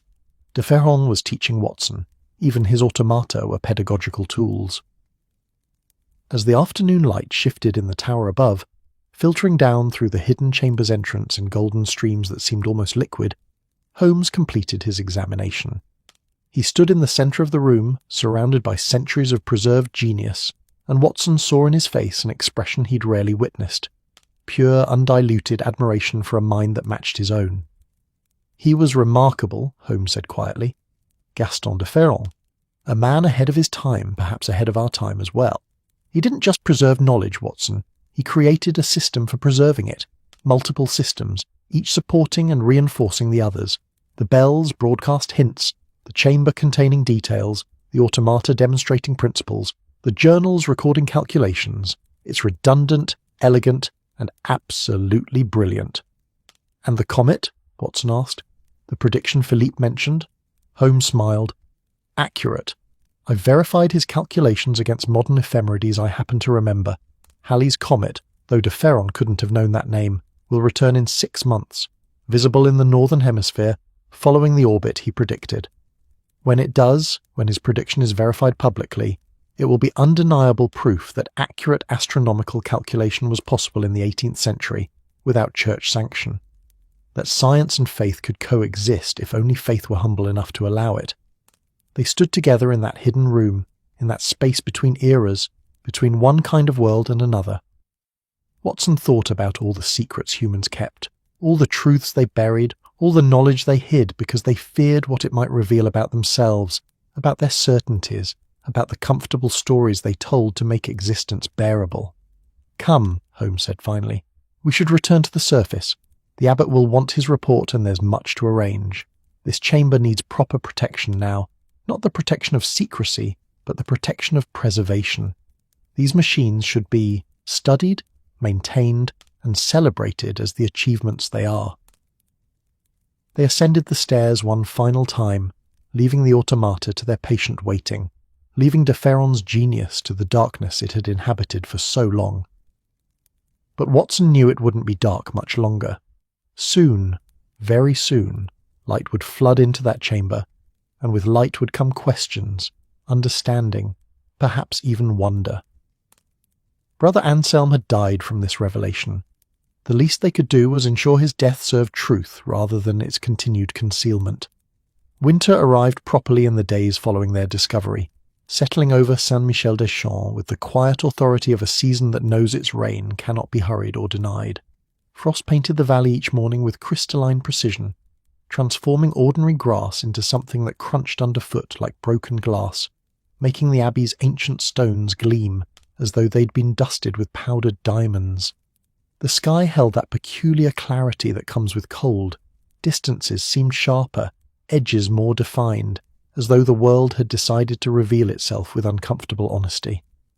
Holmes and Watson had remained at the Abbey for 5 days after the confrontation in the hidden chamber, their presence required for statements to the local magistrate, for the formal documentation of Brother Philippe's confession, for the careful cataloguing of de Ferron's mechanical library. The Abbey had transformed around them during those days, its atmosphere shifting from peaceful isolation to something more complex, a place now aware of its own significance, conscious of being poised between one kind of history and another. Brother Philippe had been taken into custody by civil authorities on the 3rd day, his departure quiet and without drama. Watson had watched from the guest room window as he crossed the courtyard for the last time, his hands bound not with rope but with the invisible chains of conscience, his face bearing an expression that went beyond remorse into something bleaker, the recognition that good intentions twisted by fear become their own kind of evil. Several monks had stood in silent witness to his departure, their faces showing not judgment, but a sorrow that seemed to encompass both the victim and the perpetrator, both the life lost and the life now forfeited to justice. The hidden chamber had been opened officially on the 2nd day, in a ceremony that managed to be both solemn and jubilant. The abbot had invited scholars from Paris, carefully selected men known for their balance between scientific curiosity and respect for religious institutions, to witness the revelation and begin the process of proper documentation. Watson had watched them descend into that space where time had pooled for 2 centuries, had seen their faces as they encountered de Ferron's automata, had heard their exclamations of wonder and disbelief. One of them, a mathematician from the Sorbonne, named Lefebvre, had wept openly before the astronomical clock, his tears falling onto mechanisms that had waited 200 years for such recognition. He calculated orbital resonances, Lefebvre had said, his voice breaking. Without telescopes of sufficient power, without the mathematical tools we take for granted, he understood what the heavens were doing. It's extraordinary. Holmes had spent considerable time with these scholars, translating his observations, explaining the relationships he'd discovered between the bell's encoded patterns and the chamber's contents, helping them understand how de Ferron had created not just a hiding place, but a comprehensive system for preserving and transmitting knowledge. Watson had observed this collaboration with quiet satisfaction, seeing how Holmes's peculiar genius for pattern recognition combined with the scholar's deep expertise to illuminate what might otherwise have remained obscure. On their final morning at the Abbey, Watson woke to find Holmes already dressed and standing at the window, watching dawn paint the valley in shades of rose and gold. The bells had just finished their main call, their voices carrying across the frosted landscape with a purity that seemed almost tangible, as though sound itself could be touched, held, examined. "I've been thinking about faith," Holmes said, without turning, without preamble, continuing a conversation that existed only in his own mind but which Watson had learned to enter midstream, about what it means to believe in something without proof, to hold certainty in the face of contradiction. Watson rose, splashed his face with water that was ice-cold despite the basin being indoors, and joined his friend at the window. "Dangerous thoughts for a man of science," he observed mildly. "Perhaps," Holmes agreed. "But consider Brother Philippe. He had faith, absolute, unshakable faith, in the importance of preserving de Ferron's secret. That faith led him to murder. And yet, was his faith entirely wrong? Was there not some validity to his belief that timing matters, that revelation requires readiness? His faith was corrupted by fear, Watson said, by the presumption that he alone could determine when truth should be spoken. That's not faith. That's arrogance dressed in faith's clothing." Holmes nodded slowly.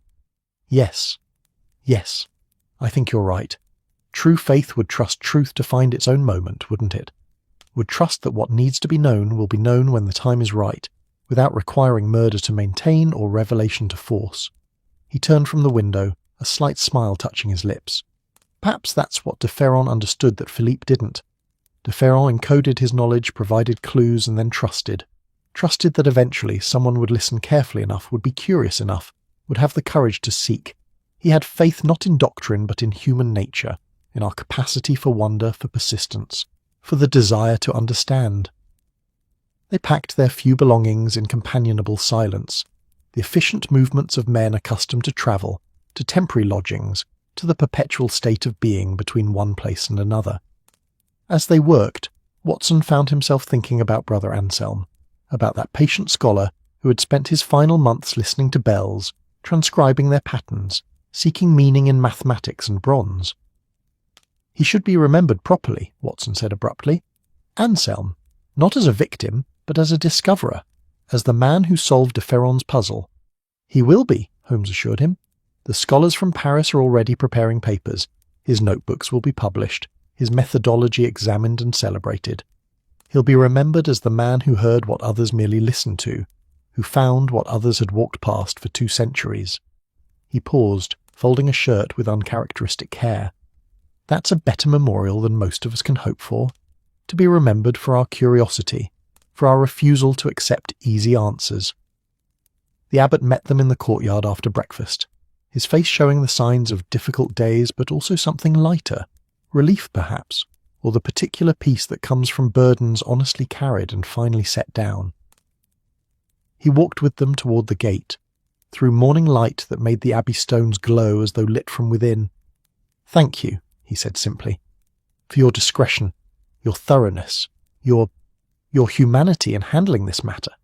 It would have been easy to turn it into scandal, to use the Church's discomfort for your own purposes.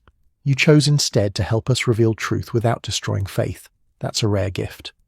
"Truth and faith aren't enemies," Holmes replied, "though they sometimes appear to be, when faith becomes rigid and truth becomes weaponized." De Ferron understood this. He was a man of faith who trusted truth. That's perhaps his greatest legacy. Not the astronomical calculations or the mechanical marvels, but the demonstration that belief and understanding can coexist. They walked in silence for a moment, the only sound their footsteps on frost-hardened ground, and the distant bleating of sheep from pastures beyond the abbey walls. As they neared the gate, Brother Lucien emerged from the archives building, moving with that careful deliberation age requires, carrying something wrapped in cloth. "Mr. Holmes," he called, his papery voice carrying surprisingly well in the cold air. "A moment, please." They stopped, waiting as the elderly monk approached.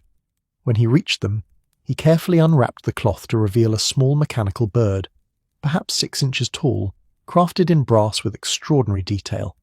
Its wings were folded, its head turned slightly to one side in an attitude of listening, its tiny eye, a polished garnet, catching the morning sun. "From de Ferron's chamber," Brother Lucien explained.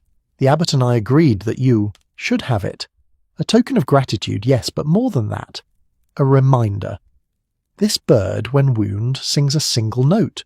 Just one note, but perfectly pure, mathematically precise."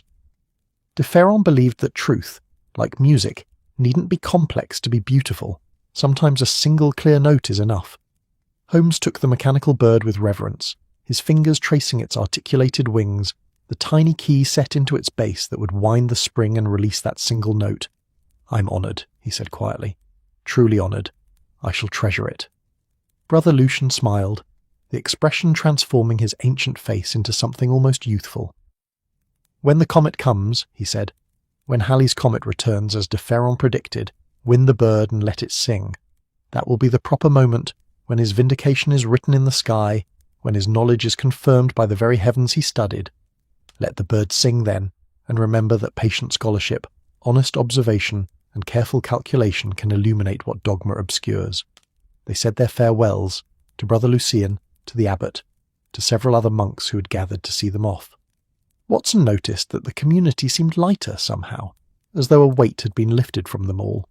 The secret was revealed, the murder acknowledged, the hidden knowledge beginning its journey from concealment to celebration. There would be difficulties ahead, questions from church authorities, investigations, perhaps controversy. But there would also be wonder, discovery, the particular joy that comes from understanding something that was previously mysterious. The cart that carried them back to the village station was the same that had brought them, pulled by the same patient horse, driven by the same silent lay brother. But the journey felt different now, not arrival but departure, not beginning but conclusion. Watson watched the Abbey recede behind them, the bell tower rising above the other buildings like a finger pointing at heaven, or perhaps questioning it, the morning sun making its stones glow with that honeyed warmth that spoke of centuries weathered, of time endured, of patience rewarded. At the station, while they waited for the train that would begin their journey back to England, Holmes unwrapped the mechanical bird again, studying it with that intense focus he brought to anything that genuinely interested him. He found the key, wound it carefully, then set the bird on the bench beside him. For a moment, nothing happened.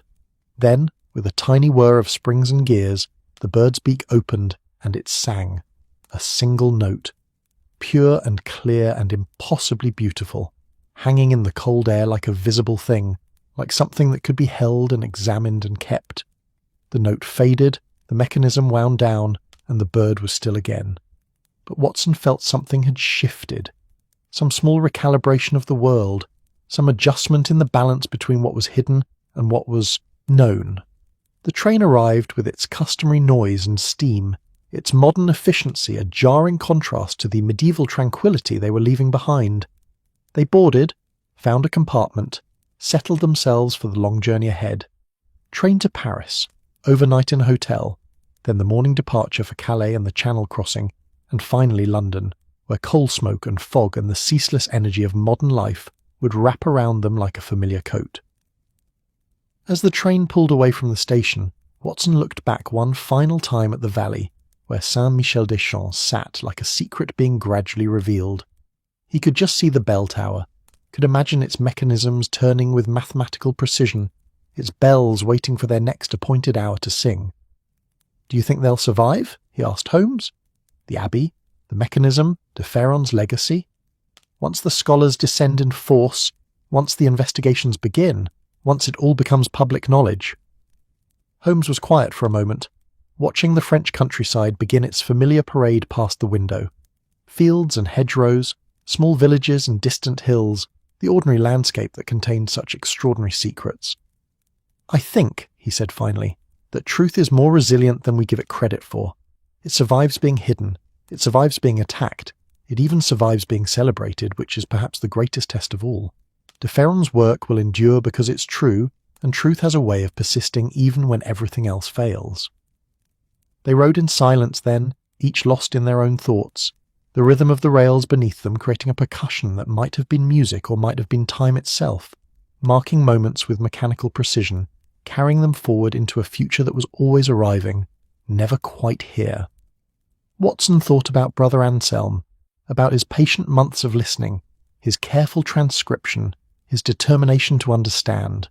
He thought about Brother Philippe, about how fear could corrupt even the best intentions, how the desire to protect could become the impulse to harm. He thought about the abbot, about the burden of knowing secrets, about the courage required to reveal rather than conceal.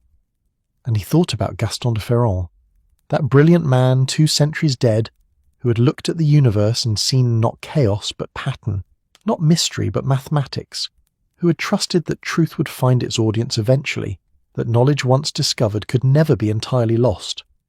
The train carried them through the afternoon, through the long shadows of winter, through landscapes both familiar and foreign. They reached Paris as darkness fell, the city's lights beginning to bloom like flowers opening in reverse, like stars being born from buildings and street lamps rather than the distant fires of creation. In their hotel room that night, Watson wrote in his journal by lamplight, recording the events at Saint-Michel-des-Champs, trying to capture not just the facts but the feeling, the peculiar atmosphere of that place, the weight of secrets kept and revealed, the tragedy of a good man dead and another good man become murderer through misguided devotion. Holmes sat by the window, the mechanical bird in his hands, winding it occasionally to hear that single pure note, that mathematical perfection expressed in sound. Each time it sang, Watson paused in his writing, listening, feeling something in his chest respond to that clarity, that honesty, that refusal to be anything other than exactly what it was. "When the comet comes," Holmes said at last, breaking a silence that had stretched through several windings of the bird, several notes hanging in the lamplight like small prayers. We should tell this story. Not to the newspapers. They'd sensationalize it, turn it into scandal and spectacle, but properly, carefully, as a record of what happened when patience met impatience, when faith confronted fear, when truth finally overcame secrecy. I'll write it, Watson promised. Though I'll disguise some details, protect some privacy. The Abbey deserves that much. Yes, Holmes agreed. The Abbey deserves that much. They left Paris the next morning, crossed the Channel under skies that threatened snow, but delivered only cold rain, arrived back in London to find Baker Street exactly as they'd left it. Mrs. Hudson maintaining order, the familiar chaos of Holmes' chemical experiments waiting on tables, the city beyond the windows conducting its perpetual conversation with itself in voices of traffic and trade, of argument and aspiration. Watson stood at the window that first evening back, looking out at London's fog-wrapped streets, at the pools of gaslight that marked humanity's small victories over darkness, at the endless parade of lives being lived in buildings stacked close together, in rooms where people loved and fought and dreamed and died. It was so different from the Abbey, from that place where time moved slowly and secrets could be kept for centuries and bells sang mathematical truths that no one quite heard. But perhaps, Watson thought, the difference wasn't as great as it appeared. London too had its secrets, its hidden knowledge, its truths waiting to be discovered by those patient enough to listen, curious enough to seek. Every building held stories, every street corner marked some small history, every life was a puzzle that resisted simple solutions. Holmes had returned to his chair, the mechanical bird on the mantelpiece now waiting for the comet that would mark its proper moment to sing again. He was reading the evening papers, smoking his pipe, already halfway into some new problem that had caught his attention, a disappearance in Kensington, a forged document, something that needed his particular combination of observation and deduction to illuminate. The world continued, indifferent to individual dramas, to murders solved or secrets revealed. But those events mattered nonetheless, mattered to Brother Anselm's memory, to Brother Philippe's conscience, to the scholars who would study de Ferron's work, to the future visitors who would descend into that hidden chamber and encounter genius preserved in brass and stone. Watson turned from the window, picked up his journal, and wrote the final lines of his account. The bells of Saint-Michel-des-Champs ring still, marking hours with patient precision, singing their mechanical hymns into the French countryside. Soon they will ring correctly for the first time in a century, will speak in Gaston de Ferron's true voice, and will broadcast his knowledge to anyone with ears to hear and patience to understand. And when Halley's comet returns, when the sky itself confirms what those bells have been saying all along, perhaps we will remember that truth needs only time and attention to reveal itself. That knowledge, once gained, persists. That curiosity properly directed can illuminate what centuries of darkness have obscured. Brother Anselm understood this. He paid for that understanding with his life. May his memory be eternal, and may his curiosity inspire others to listen carefully to what the world is saying, in bells or in silence, in bronze or in starlight, in the patient language of mathematics that underlies all creation. He set down his pen, closed the journal and settled into his chair. The fire crackled softly in the grate. Holmes turned a page of his newspaper. London hummed beyond the windows, that great engine of human endeavour running on ambition and necessity, and the strange faith that tomorrow would come, that mysteries would be solved, that truth, eventually, inevitably, would speak. And on the mantelpiece, patient and small and perfect, the mechanical bird waited for its moment, for the comet that would mark vindication, for the time when its single clear note would sing not just for de Ferron or for Anselm, but for everyone who had ever looked at the universe and wondered, who had ever questioned authority in service of understanding, who had ever trusted that knowledge was worth preserving, even when the cost was high and the time required was measured in centuries rather than moments. The bird waited, and the bells in France rang on, and the comet moved through space on its calculated orbit, and time, that patient mechanism, that eternal clockwork, continued its work of bringing what was hidden into light. That's our story tonight. Perhaps you're drifting off beneath the soft night of Helsinki, the warm evening glow of Buenos Aires, the peaceful ocean breeze of Tahiti, or the quiet, starlit calm of Warsaw. If this tale brought you comfort, like the episode and subscribe for more nights wrapped in serene stillness. Let your thoughts soften, let the night grow gentle around you, let your dreams rise like slow floating clouds. Sleep peacefully now, wherever you are in this wide and wondrous world.